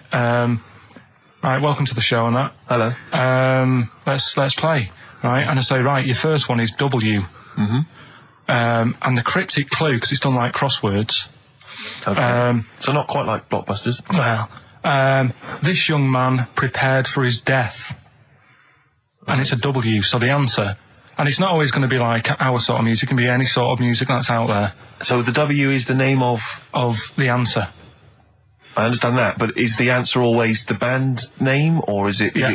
It's always the band name, is it, or the artist? Yeah. And so would the W be the surname, or would you have both the initials if it was someone's name? Would Elvis Presley be EP? Don't get annoyed, No. Carl. These are questions that I knew would be asked. I know this. You tested it on me, so you've got to tell them. We need to know point. the rules. If it was Elvis, I'd probably do E. No. Give him the answer. Give him the Right, answer. did you hear the clue? No, give me the clue again then. So the letter is It is a W. cryptic clue. It's The clue's W. fine. Listen, but, and the go on. clue is, this young man prepared for his death. This young man prepared for his death. Yeah. This young man prepared for his death. And it's a W. And it's his first name. That's what he needs Well, to see, know. that's the... Yeah, but I don't... Well, shouldn't we have the initials? Wouldn't that make it easier? I mean, Yeah, but it didn't do that on Blockbusters. It just had one letter. They did. If it was if The gold run they often had us for 3 or 4. Did they? Letters, yeah. but it was normally just one word. It wouldn't have been a name or something. All right, then. W. W-Y. W-Y. Will Young. Excellent. I Right, didn't so understand it. What was this the young clue? man... Prepared for this young man. So he's sort of mixed, sort of cryptic. Yeah. But I mean, you know, that's a good effort. That's better than usual. No, that is better than usual. It's not bad, is it? So do you want to play? Let's play Rockbusters. Yeah, Rockbusters. How many of these have you got? No, because let's just clarify a couple of rules here, Carl. Let's just make sure we thought everything through, because I'm pretty certain when they get these things on TV, they at least have a go at them in the office first before they put them straight on there. I'm sure that's how it works. I'm sure Bob Wallace just didn't turn up the first day, and he goes, "We're all winging it. It'll be fine. Bring the students in. Let's have a go." I'm sure they did a bit of preparation. So let's just check. We've got every base covered. Yeah. Firstly, how many questions have they got? I'll tell you what. Let's do this off air then. Should we play a great tune? Well, yeah. Well, people need to call in, don't they? Because we're doing it, aren't we? Yeah. It'll be all right. And there's good stuff. I've got CDs, right? I've got some compilation stuff and a couple of videos and that. So that's what they're playing for. Call up now. 08700 800 1234. Get them on the air. Play the game. Brilliant. What's going on?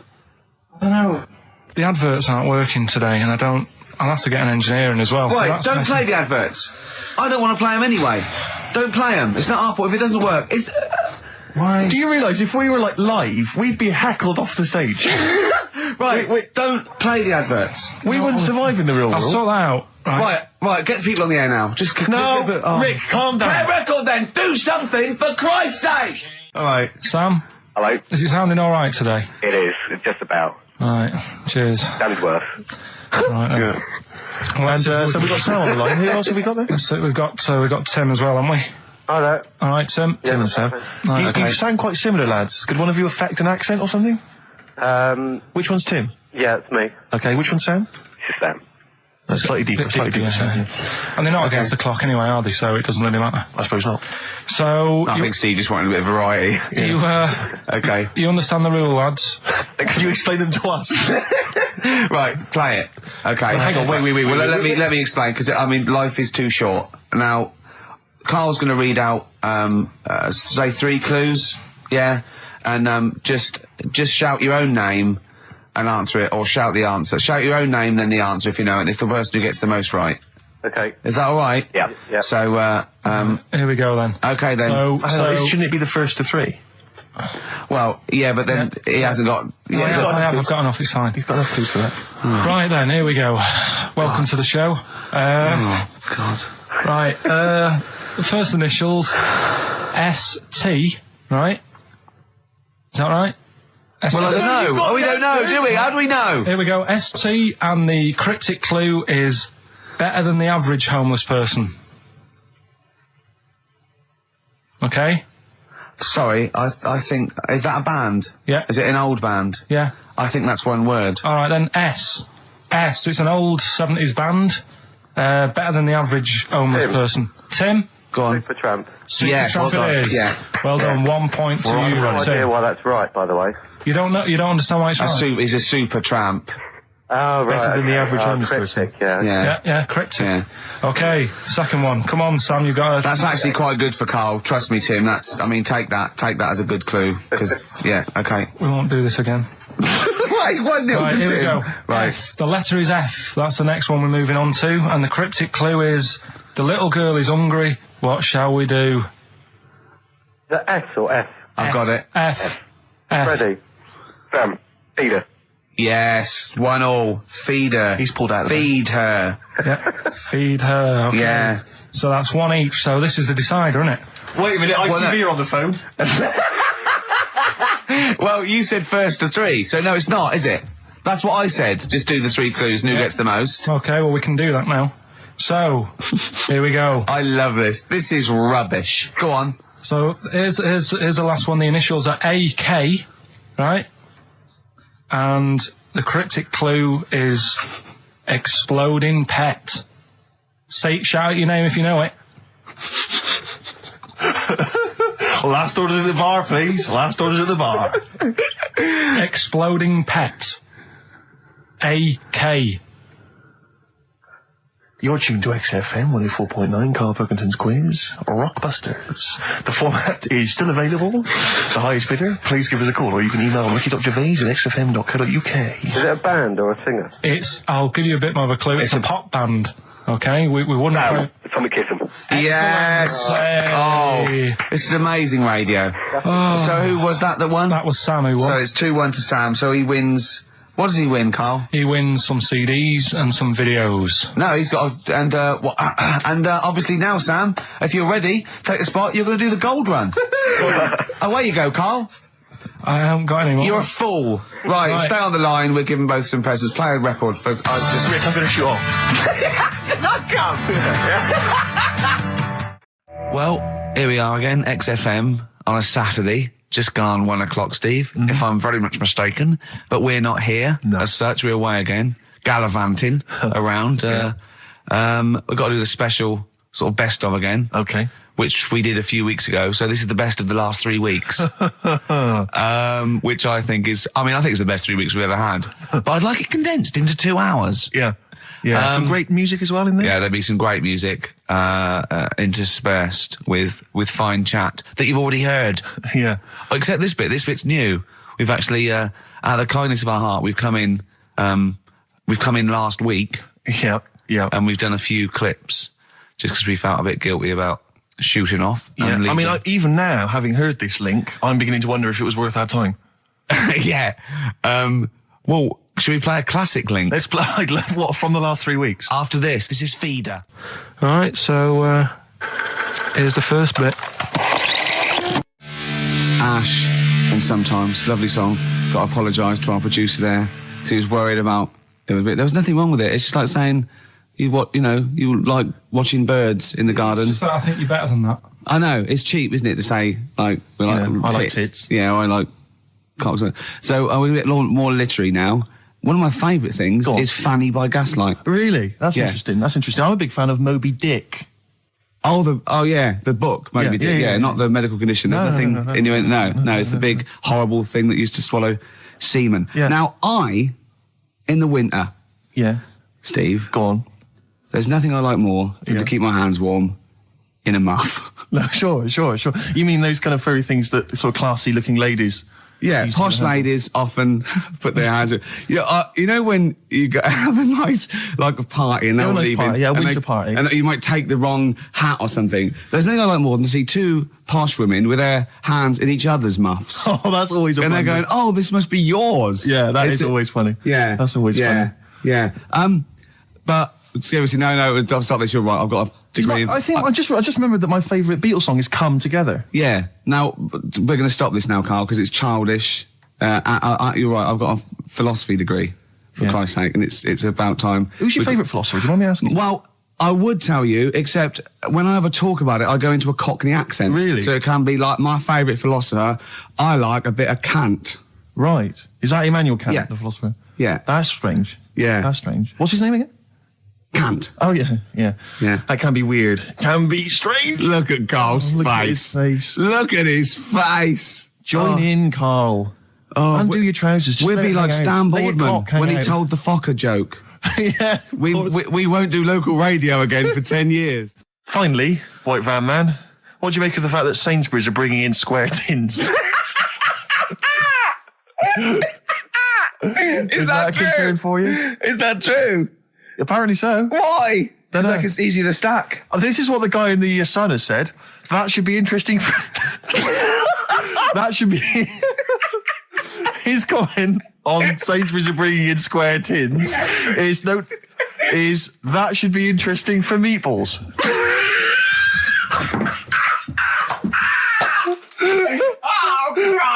Ricky's just collapsed on the floor. Let's just play a song, Carl. I don't think even you can top that. Cooper Temple Claws. Who needs enemies? Good question, lads. Nobody. This is XFM 104.9. I'm Ricky Gervais. Oh, they should print a little book of those. They're great. Oh, how you can relate any song or artist to anything else. Easy. Joyful. Easy. Well, yeah, so me and Carl went out for a beer, and it was great, wasn't it? Yeah, I enjoyed myself. We started off, and you met my mate Robin, didn't you? Yeah. And some of the stories. Do you want to tell Steve some things about Robin that you've done?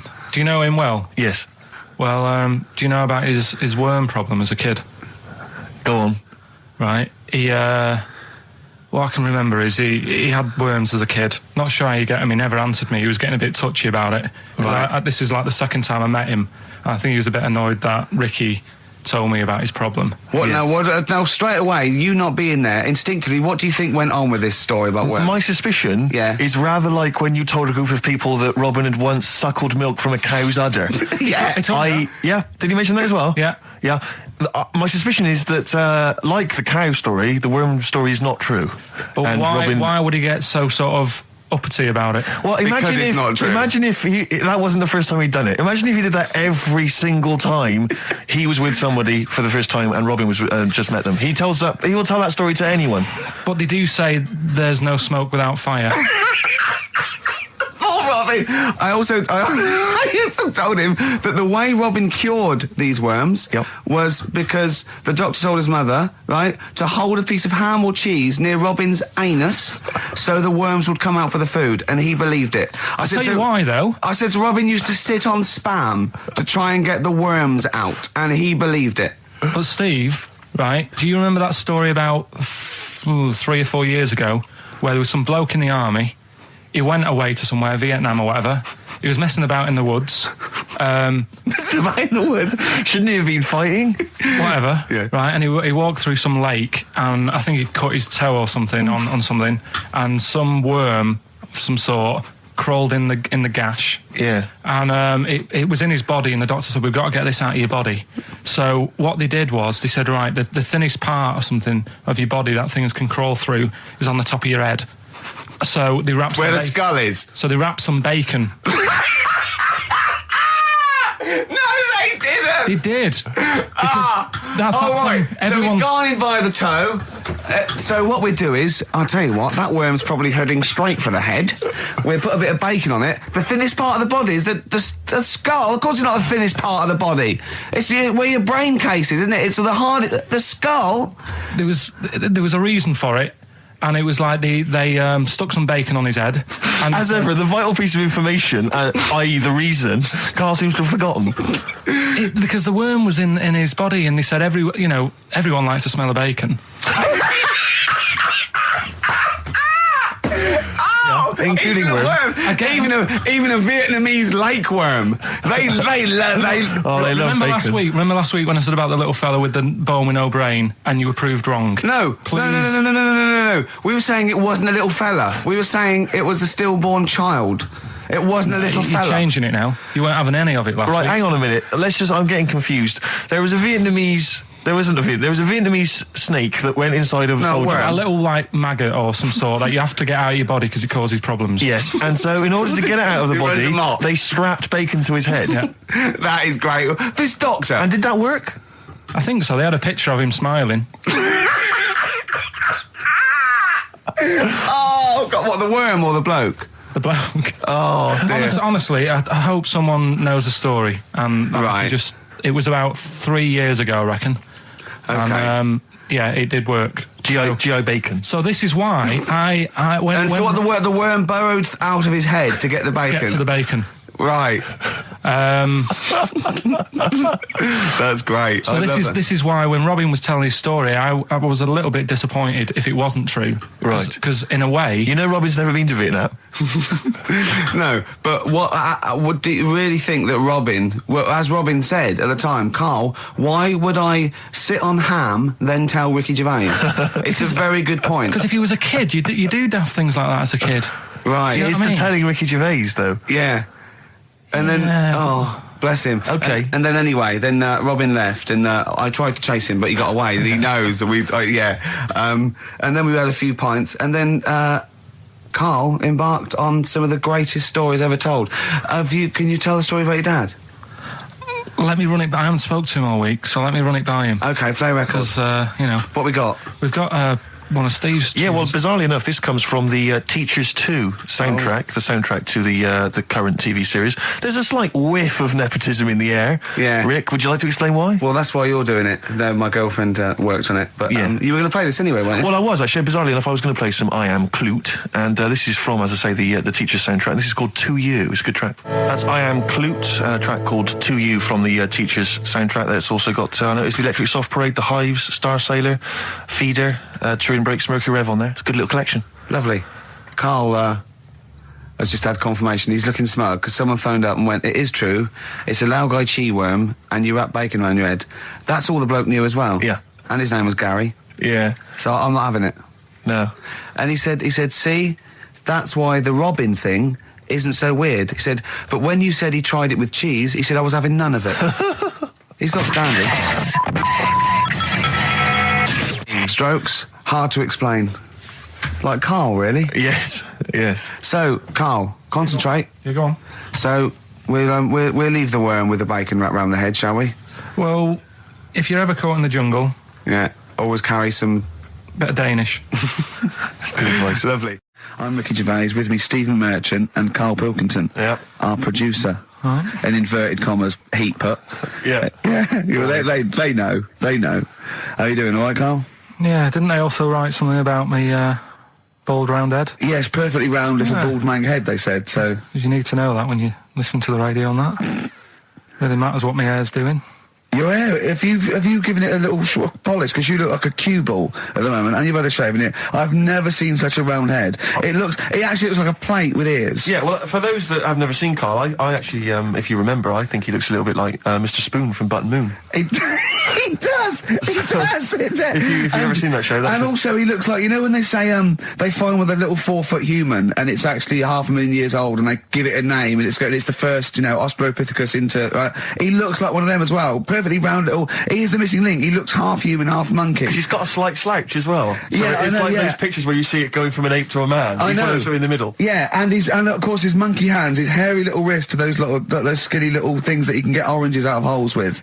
And it's unbelievable. Why are you so all shaved and polished and everything? Got a wedding. What? Got to go to a wedding today, so thought I'd, clean myself up a bit. Yeah. Shouldn't you be wearing a suit or something? No, I'll go home and put something on. Oh, okay. But, Suzanne said, make an effort. I sort of had a shave and that, and then I came out of the bathroom, she said, oh, your head looks a bit sort of eggish. She's right. She always worries about when I have a shave, because I just, That's your girlfriend, Carl. I know. Saying that. Just think, so don't worry about Heat saying it. And funny thing is, it's Boyd Hilton, I think, of Heat that wrote it. And he's got a little bald head. Yeah, no, don't slag him off. Yeah, but on the end of his review, does it say, written by Baldy Boyd? No, because it doesn't matter, it's a magazine. Don't worry about it. Looking forward to the wedding? A bit boring, isn't it? But you've got to do it. They're probably listening. Should we do a shot? No, it'll be a great day for them, but I know what will happen. Suzanne will see, all the fuss and that, and then she'll get ideas, and I'll have to let her down and all that. Why is it you don't want to get married again? I always forget. It's just... who's it for at the end of the day? I've been with Suzanne for 11 years, right? Sure. We're happy. Well, I am. That's what counts. You're never happy. I am. I'm all right. Yeah, no, I know you're happy with Suzanne and everything, but apart from that, you're never happy. You are the most grumpy, moany thing in the world. I mean, I get annoyed, but I'm always happy. I was annoyed here. I was happy coming here, but there was a bloke behind me walking and scuffing his feet. He had a pair of those stupid skulls on, and he was clicking and scuffing. Wear some shoes. You don't have to click. Pick your feet up. Flip-flops annoy me. But I'm happy. I'm just annoyed. You are just like, oh, the world's on me. It's rubbish, this. I know the world's great. It's just sometimes people annoy me by being there, But Steve said I should be locked in one of those towers that princesses used to be locked in fairy towers, because everything annoys me. But you're grumpy. I'm not. I'm all right. XFM 104.9. We're not here. This next clip is one of my favourite clips. Look. It needs no introduction. Here it is. Right, okay, educating Ricky. What have we got? Airy Chinese kid, go on. Right, yeah. This is the... I didn't want to do this. What do you want to do it? Well, I wanted to give you 3, and I gave you one. It was like the alien man gets a beard or whatever. Yeah, which was total rubbish, so this one should be better, maybe. Hairy Chinese kid. Right, well, we've talked about hairy people in the past. True enough. Haven't we? Yeah. The little kids who grew up in woods and hung around with wolves and that. Yeah, again, you're confusing it. Yeah, they're not. There were some people that were born very hirsute. They were not the people who were brought up with wolves. You just put that together in your Homer Simpson type mind. Right, well, this is like a sort of close to that sort of story. But the weird thing is, right, Chinese people aren't that hairy as a nation. No, seriously, that's a well-known fact. They don't have that much body hair and stuff. Okay. So this little kid who was born over there, he was like covered in stuff. Was he? And it was only his nose that wasn't hairy. The rest of his body was caked in hair, right? And his hair sort of. What grew. sort of hair was it? Was thick hair? No, what I mean is, was it sort of like a pony's mane? So he just looked like an Ewok. You know what I mean? Just like hanging down, sort of straight, dark hair. In the picture, it looked like it grows from his eyebrow. It grows from his eyebrows quite thick, and then it just goes all the way over his head. You don't think it was just really long eyebrows that he'd done a comb over? No, it was all over his body. It had a picture of like his back and that. Yeah. And had he styled it? Had he styled it at all? Did he have it a quiff or? No, it was just hanging all over him. Yeah. And they were like, you know, this is a bit weird happening in China, where we're not normally that hairy. That was the scientist speaking there. And the local press and that were getting him down, calling him Monkey Boy and all this. Oh. And thinking Chinese press. But the doctor, yeah. Oh, they're cruel, aren't they? It's like those game shows. That's Japanese, isn't it? Yeah. And the doctor said, I was Carl talking through all that time while we were just like talking to each other then. Because I turned round and I still saw he was talking. So anyway, the local press came in to see the hairy boy, the monkey boy. And they were like being tight, taking the mickey out of him, and the doctor said, throwing him nuts. Said he's only hairy. Said he's a healthy young kid. The only faults he's got is he's got a little bit of eczema and a boil. And he said everybody should just treat him the same, and I think he grew up a healthy kid. Yeah, so that's the end of the story. That's not a story. Why? But I've got nothing. I don't know what to say to that. So someone in China was born slightly hairier than the rest, and he was normal apart from eczema and a boil. That to me isn't a story. But if it is, I've got a million. I mean, it's sort of like bloke from Manchester went a bit bolder than the rest, got a job on radio. He was normal. I mean, that's not a story, is it? So we'll move on to this next one, right, which is brilliant. Dead short story. So, right, old woman, about 70 years old. She's normally fit and healthy and stuff. Nothing wrong with her. She's having a good life. And one day, she goes for a check to the doctor's, just to check herself out, because she's getting on a bit. It says, take your clothes off and that. So she does. And checks her out. Says, yeah, you're looking good, turn round. He said, oh, God. He said, you got a tumour on your buttock.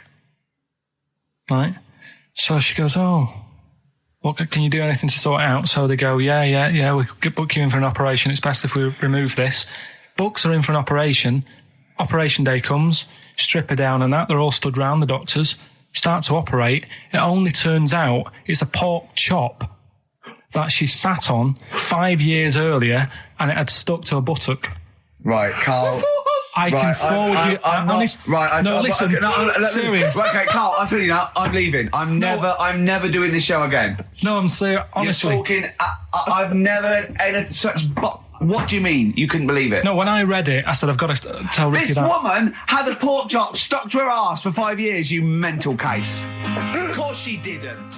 And Karl Pilkington with his brand new show, What's the Song? What song am I thinking? No, I mean... You're nervous about this, aren't you, Rick? I am. You're worried. Well, because I've heard some of these clues before. And they're ramblings... Sometimes they're close to ramblings of a fool. Right? And it really is like those, what am I thinking? Yeah. I don't know, though. I actually was genuinely impressed by Born Slippy. I have to give him the benefit of the doubt. That's one of the better ones. Because that was short, sweet, and it worked. Some of these, you say, they're not going to be quite as pissy. Some of them are like Emily Bronte novels. Now, listen. We're just going to go for it then. You do it, and we'll just get people to call up because I want to see the general public's confusion of trying to work out. Why don't you give us your next clue, and then we'll play a track, and then we'll hopefully have people on the line after the track to try and answer it, and you can recap briefly. So give us your clue now for what song am I thinking of? Right, this one. It's about a woman. and she's just normal, nothing wrong with her, or so she thinks, right? But there's the twist. Is this like the Tales of the Unexpected? And she's got like, you know, she's got her mates and she's having a normal life, having a good time and that. And then this thing happens, right? And she starts to stink. And she can't have a bath, right? And she really wants to have a bath. She's dead sweaty and stuff. She's going about her daily stuff. She can do everything else normal. She can eat, she can talk, everything. But for some reason, she can't have a bath. Is there a coal mining husband in the bath? Yeah. Is this born stinky? She can't have a bath. So a woman can't have a bath? Yeah. Is that it? Or a shower. She can't. Okay, leave it there, Rick. Don't try and guess. It's not for us to guess. The general public can phone up and ask questions, so I just go for it. I'm not sure they can they? I think so. Otherwise, we don't want just people just phoning up and I'll tell you it. what about this? Why don't they can ask one question? Yeah. They can ask one question of Carl, then they have to make a guess. Okay. 08700 800 1234. Have we got someone on the line now? We'll just go. Let's do it. Let's go for one. Let's go for one. This is edgy radio. This is letting Carl stuff. live. Go on. Hello, XFM. Hello, I'm ringing about what's the song? Absolutely. What do you think? Well, I'm going for Dirty Diana. Dirty Diana. See, that works. That's a great guess. It does. Yeah, but it doesn't work because why can't she have a bath? Okay, so the answer is in I was there. going to ask you. Well, that's your one question. That'd be the answer. That would be the answer, I'm afraid. What was your name? Shelley. Shelley, thanks very much. Shelley, I should tell you that, you know, that you should never take this personally because no one can really get into the mind of Carl. So don't you know, beat yourself up about this. I don't expect anyone to get these clues. No. So well done. That is guess. a fine guess. Thank you. Thank you. Okay. Anyone else there? Let's hello, XFM. Who's that on the line? It's Chris. Hello, Chris. A question for Carl? Before you give us I haven't thought of a really good question or anything yet. You just want to go for the guess? No, what I thought was, I'm sure Simon Mayo used to do this when he did the breakfast show on Radio 1 years ago. No, he didn't. So you've just pinched this idea, Carl? If you're going to rip someone off, Carl, do not rip off Simon Mayo. I haven't ripped this off. I thought this was a new idea. I was going to do it with sound effects instead, but that's... he used to do that, and he used to get his team to play other characters. You idiot. Well, no, hang on. Not you, Chris. I'm saying you idiot to Carl. Yeah, but nothing's new anyway, is it? So I'm not getting annoyed about it. True. What do you think the answer is? Is it Cornflake Girl by Tony Amos?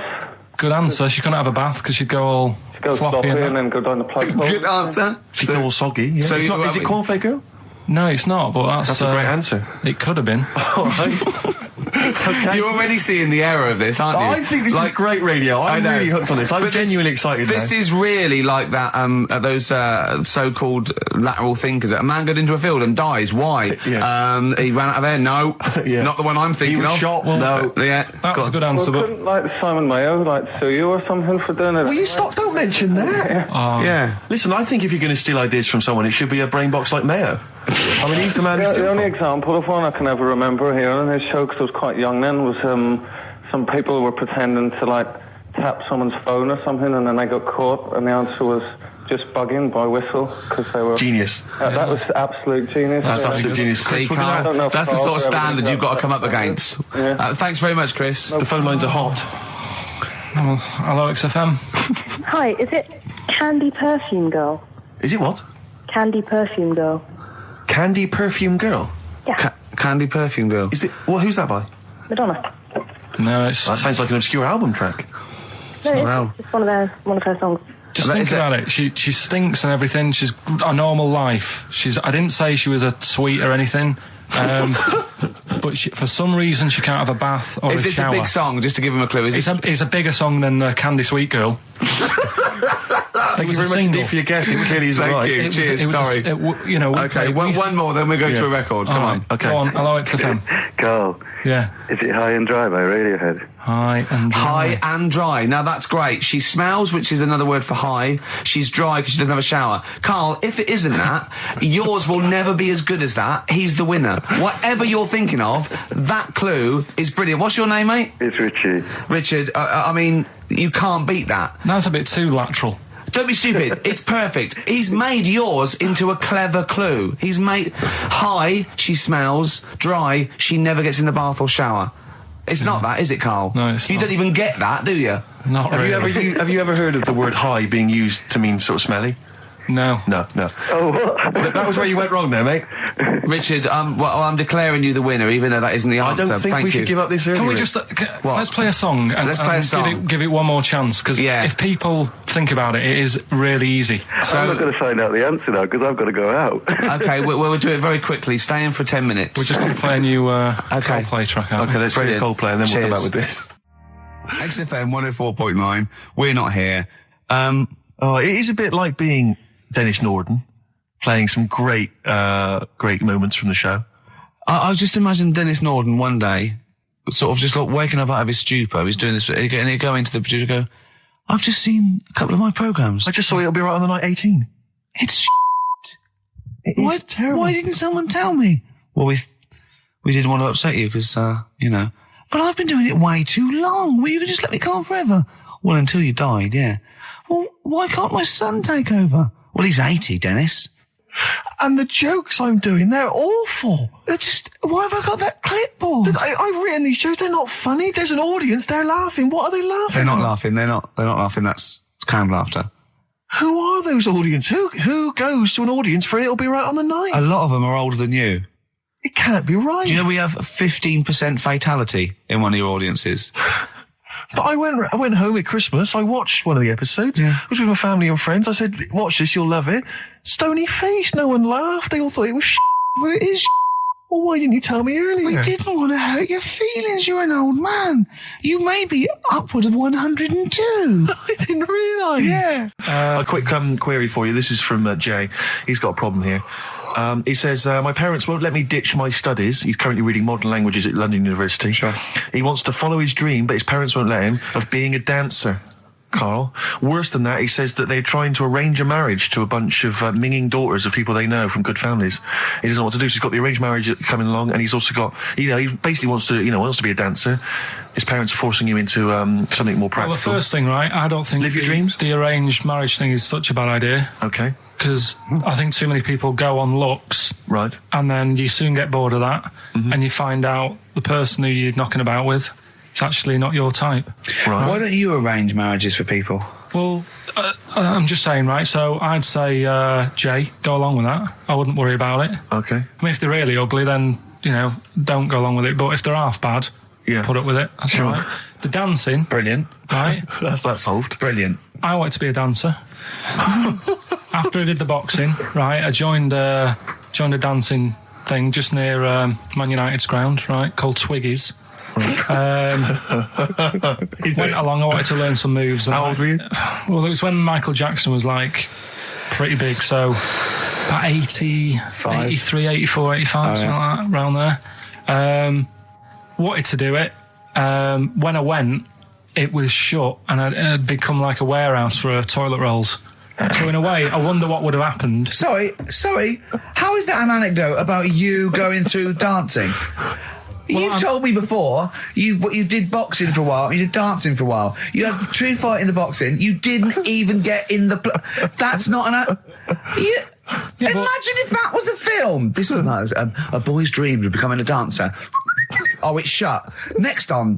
I mean, how is that a story? Yeah, that was Billy Elliot. Do you think it would have won quite as many awards? Yeah, brilliant. Footloose. All right? Yeah. I'm fed up they banned it. Let's go. Oh, it's shut. Flash dance. First, there was... it's a warehouse. Never mind. I'm just saying, you'll find something else. I think I got a go-kart after that. I bought a motorised go-kart and kept myself busy with that. So...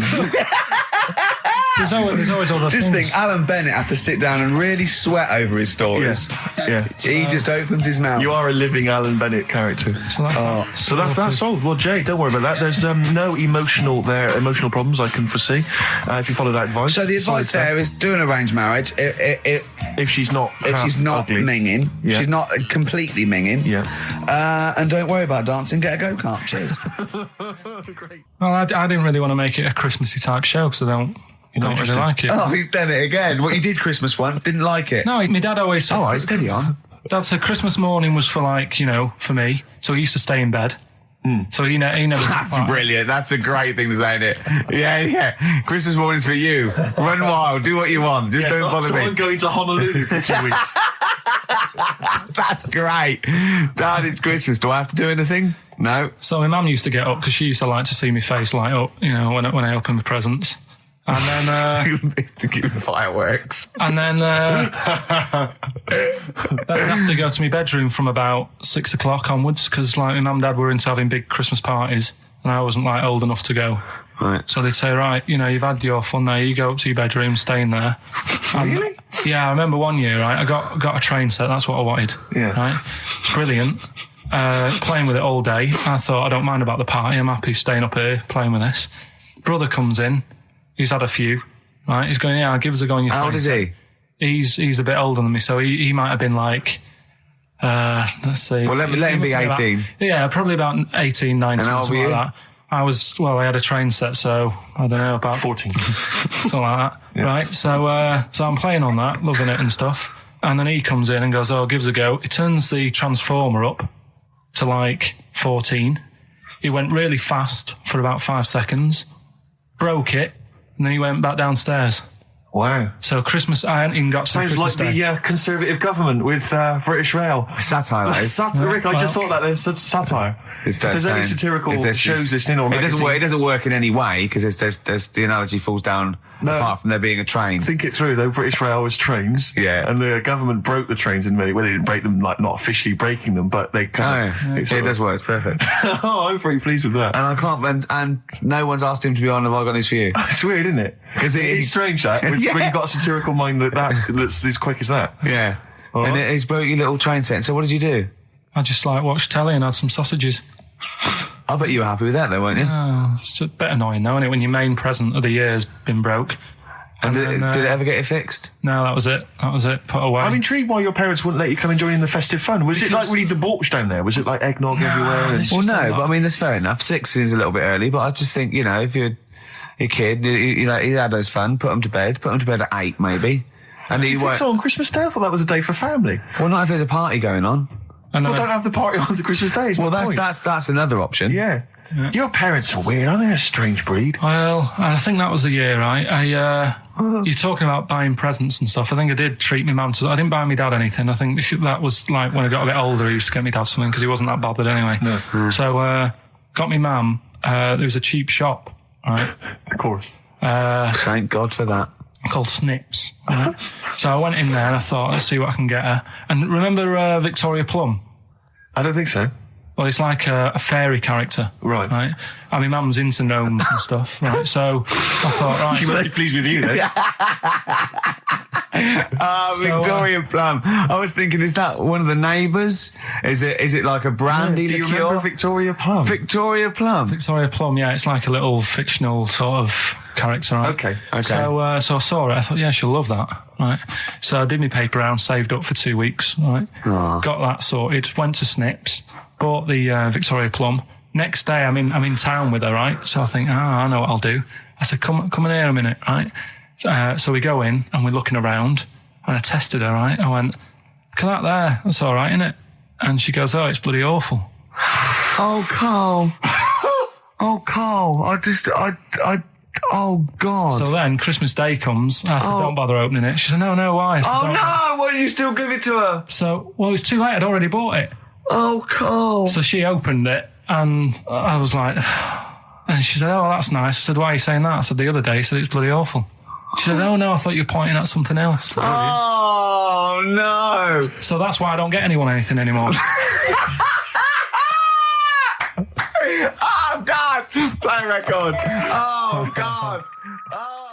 So we get onto conversations. Talking about, he's asking me stuff about evolution. Tell me that. Why did the giraffe? What's that rubbish about the giraffe getting a long neck? I said, well, it didn't try and get a long neck. It was selected because, anyway, I went into evolution for him, and he said, but why would evolution do that? I went, well, you think that evolution didn't do anything? There's not this consciousness, there's not this will that a giraffe has to stretch its neck to reach the leaves. One had a long enough neck to survive and pass it. He was going, yeah, but why did evolution? This isn't. But by the way, this isn't the most stupid thing. This is warming up. This is about 8:45. Right? He said, why didn't evolution make a giraffe good at carpentry so it could build a ladder? Right. Yeah. Okay. All right. Okay. So he's thinking around it. He's trying to pick holes in evolution. Yeah. We get on to, I said, well, things are, I said, we can see the speed of evolution in lower life forms like bacteria, viruses, they evolved. That's why soon we won't have an antibiotic that can kill some certain bacterial strains. And he said, and this is about 11:30, and I said, I'm going to bed, right? He said, in the future, they reckon that you'll be able to wake up and eat a yoghurt you can have a chat with. I don't know what that means. Let's put a song on, right? And we'll come back to it. So you're going to explain that? Yeah. You've got an explanation? Yeah. The Verve and Sonic on XFM 104.9. I'm Ricky Gervais, with me Steve Merchant and Karl Pilkington. So let's just get this right. What did Karl say? He's just specifically giving those words again. He said, they reckon, and I said, I'm going to bed. He went, no, really? I said, no, I'm going to bed, Karl. There's no point now, because, I mean, it's just like you're talking gobbledygook. You know what I mean? I might as well talk to a pot plant. Yeah. He said, in the future, they reckon, I don't know who they are. Sure. I don't know, people who post things on the internet that he reads. I think the Telegraph. Anyway, complete the sentence. They reckon that in the future you'll be able to wake up. I love it. There's a little scenario, an embellishment, like this little. Oh, hello, darling. It's your yogurt. Hello. You'll be able to wake up and eat a yogurt you can have a chat with. All right. Well, thanks for that, Rick. I'm looking at you. I'm going to throw that over to Karl now. Right. It's when I was away on holiday, right? I got. I don't normally buy the Telegraph because it's too big and that, innit? So, but they were giving it away for free on the plane, so I thought, ding dong, might as well have it. Mm-hmm. And I saw a couple of things in it. I thought that would be interesting. I saw this thing about the future, and it was talking about evolution and what have you, right, which I always find weird, because I always think that maybe we've sort of done it wrong anyway. Do you know what I mean? I sometimes think by definition, evolution can't get things wrong. Things change, that it's not successful, it can't pass on its genetic material, or but if you're around, it's working. If you're around, it's working. Slugs are as evolved as they need to be. Slugs are as evolved as you and me. That's true enough. Yeah, no disrespect, but it works. It works. Sorry, they're around. What's your point, Karl? No, I mean, I think we probably would have been better off staying as a fish. Just because there's more water than land, isn't there? Right.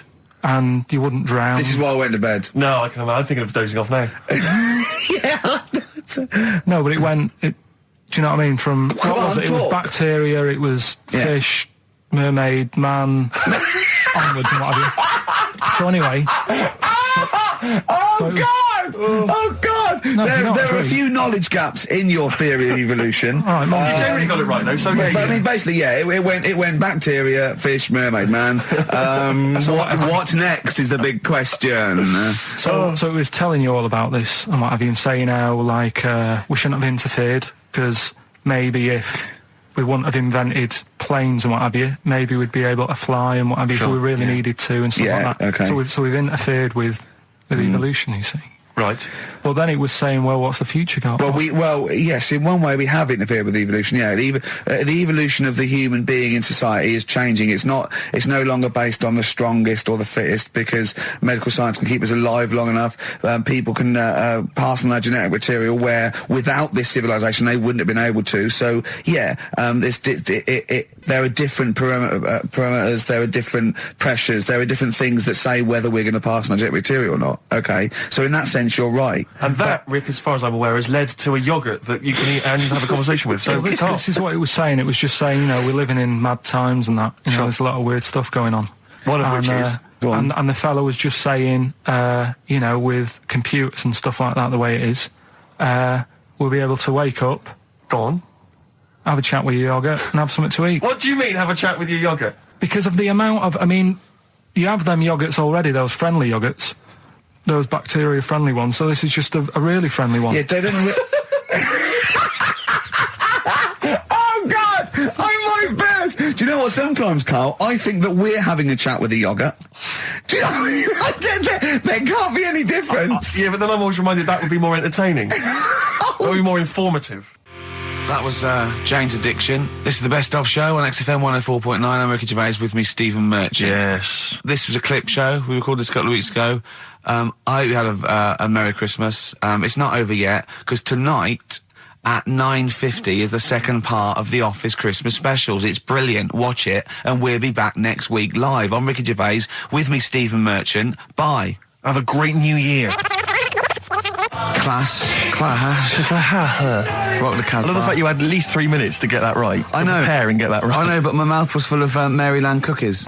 Yeah. You know, last week, this would blow your mind. He came in, do you know what he'd bought? For himself, about 10 penguins. Who buys penguins still? I know. Or wagon wheels. Oh, I've never liked wagon wheels. You've not been a fan? No, but I was sorry about that. It's The Clash and Rock the Casbah. Talking about records, have I told you that time my brother-in-law, he was moving out of his place, I think moving in with my sister, and I was about, like, I don't know, 13, and so he was about, 30, and I moved in, and he brought round all, his records when he was storage to leave them at our house, right? And he had all these old sort of records, 50s and 60s records, no, I was right, and they put them upstairs, and I was looking through them, and it's just all like Elvis stuff and Beatles stuff, and there was a mate of mine who loved Elvis, okay, and he had loads of chemicals. Yeah, he had loads of chemicals, and I was into chemistry, and he said, "Let's swap me some chemicals for them." So I sort of nicked about 5 Elvis singles, and I got all these chemicals, and then the guilt just hit me. I just thought, well, he's going to notice that. And one night, I just came downstairs and I confessed to my mum. And she went, all right, well, I won't tell him, but you've got to be good. And it's sort of like I was just really, really good for a year. And then I remember when I was about 18, my brother was talking about it. And he said, did you ever play those records I left for you? Brilliant. He told my mum, he said, these are for Ricky. She just didn't tell me. She was sharp, wasn't she? She used opportunism there. Oh, that's genius. And that was it. That's why I was good. But you've never stolen anything since, have you? No, I don't. Except that spate of shoplifting after that to teach your mum a lesson. yeah. Well, I went round and arson. No, I did. I just couldn't believe it. That's it was terrible. Like when you're born, you're a little baby, wrinkly and stuff. When you get older, you sort of morph into a baby again. And you go through the same phases. So when you're young, you buy singles. You get old, you got nothing to do all day. You got all your pension money. What will I buy? Cliff Richard's on the telly. Here's my video, buy me song. You see, that started off as quite a sensible point, because I actually think they do it. But what was all that alien stuff about when you're born, you go wrinkly and you go wrinkly again? So sometimes you mix, like, normal things that human beings say with I don't know what. Well, look, when you're a baby, you've got a little bald head, no teeth. You get old. What happens? Are you a philosopher? You're an official philosopher. Because, I mean, it sounds like it. Oh, Carl, play a record. You're a gem. You're a diamond. But we're talking about MTV, right? And I was feeling a bit nervous, wasn't I? About like, you know, the way I look. Right. And what have you. And then I watched a bit of Celebrity Big Brother and all the fuss that Mark Owen's getting, and he's not that good looking, is he? He's very. I want to be Mark Owen's mate. If anyone who knows Mark Owen or Mark Owen's listening, I want to be his mate. I think he's brilliant. I think he's a nice lad. But what I'm saying is, right, all the girls go mad over him. Yeah. And he's not that good looking, is he? Well, no, he's got. He is in a certain way, isn't he? That sort of non-threatening. But he's not stunning, is he? Do you know what I mean? No. Well, what's your definition of a stunning? Yeah. Well, who do you like? Someone who you look at and you go, God, they're good. Which bloke do you fancy? What bloke do you think's attractive then? So if I was into men. Yeah. In fact, you can still say a bloke's a good looker without fancying him. Who do you think is attractive? Probably. I mean, it depends what you're looking for. No, just look. Just look. Different looks as well. Of course, yeah. Who do you say was attractive? Who do you say was like stunning in your definition? A good-looking lad. Yeah. Good-looking lad. Oh, look at him over there. He's.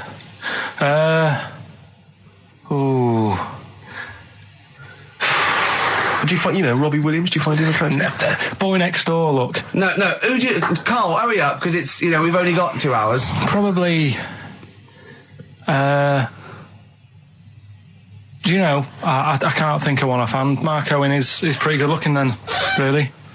There's not, just name one bloke that you think's an attractive guy. There must be one bloke that you've either met or that you've, seen in a pub or on a poster. Tell you what. Go on. Tell you what.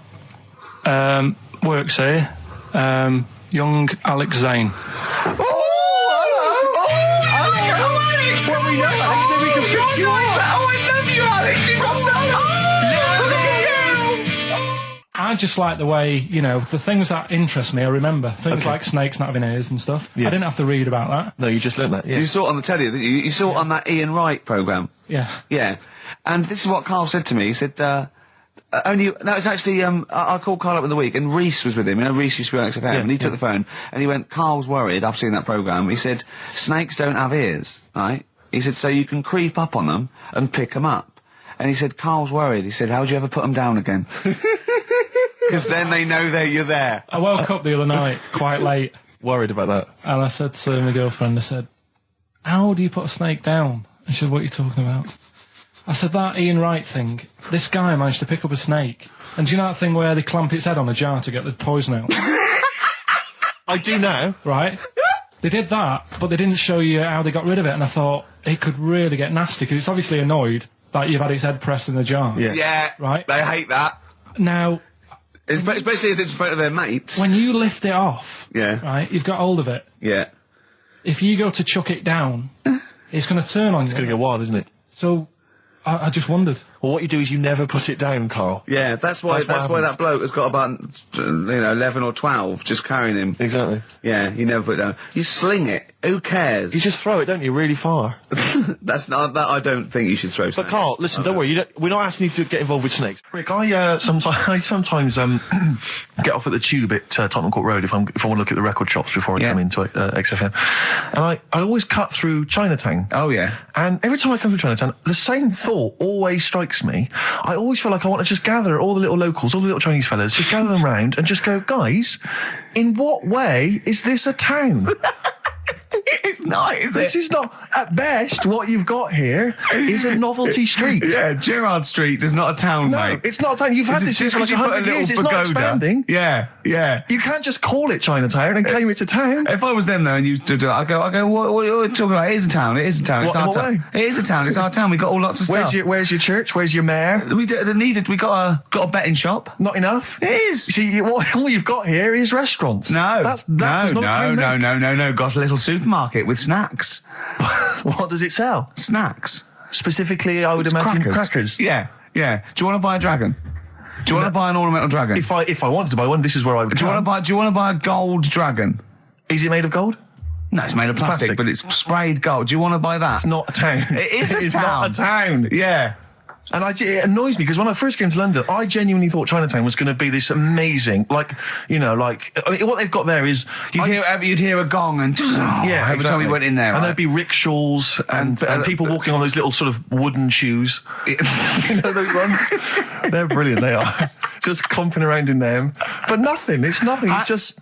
Yeah, exactly. Yeah. It just reminds me of, have you ever been to any of those sort of museums? You tend to have them up north where they've got you sort of sit in a little cart and it sort of rides you through kind of, I don't know, it might be, Newcastle. The Victorian era. Yeah. Could I have half a pound of those sweets, please? Exactly. Of course you can. If there was some animatronic then, it would just be an exhibit. Yeah. Their concession to be 100 years ago is that there's some scales in the shop and there's a horse outside. Yeah. That's it. That's it. Exactly. Yeah. The traditional sounds and smells of old England. And the voice of going, of course, there was no television. Exactly. Amazing. Yeah. Amazing. Brilliant. Yeah. Welcome to Chinatown. Ding. So it's not, it's a good point. Is that a piece of traditional music? Ding, ding, ding, ding, ding. Is that some traditional Chinese music, or is that music that someone in this country wrote, thinking it sounded like Chinese music? I think it was the Vapors, wasn't it? Oh, is that what it is? That? Because it sounds so, that's the music, isn't it? But are you sure they didn't take that from some other source? It's that pentatonic scale, isn't it? What is it called? It's the black notes on the piano. Right, that's the one I can play along with EastEnders. Yeah. Do you know what I don't get with it? Go on. Chinatown. Yeah, Chinatown, because I always walk through it on the way to work. A couple of things annoy me. First of all, I think it's bad business, just because if you've got a Chinese restaurant, put it somewhere where there isn't any others. It's a good point. Yeah, but it's also a community. They're not just a theme park for other people. I remember going out one night with Suzanne and some friends, and you got there and there's so much choice. It's that dilemma of, Oh, forget it. Well, And not we went really. somewhere Specifically, do you fancy Chinese? Well, no, but No, why don't you go to the one with the dead ducks hanging in the window? That's Well, my that's the favourite. other thing as well. It's like, normally you put your good stuff in the window. If that's what's in the window, yeah. Right. Yeah. And the other thing that annoys me, walking through it today, there's always lard on the floor. What, in the street? In the street. It is, honestly. I'm scared I'm going to slip over. It's because all the restaurants and that. But why is it? That's another point. Well, it's not oozing out of the restaurants. No, but why is it? Why is it? I don't know what they do. Careful. Listen, no, but why is That's why they used to wear those little wooden shoes. Okay, we've got... No, but the thing is as well, they try and wash it with water, which doesn't work with lard, and it's like oil. Famously, yeah. Do you know what I mean? Even I know that. Yeah, you got to scrub it. So, You think sorted that out. Yeah. You think they'd know, wouldn't you? Yeah. Right. Anyway, thanks for your thoughts on Chinatown, Carl.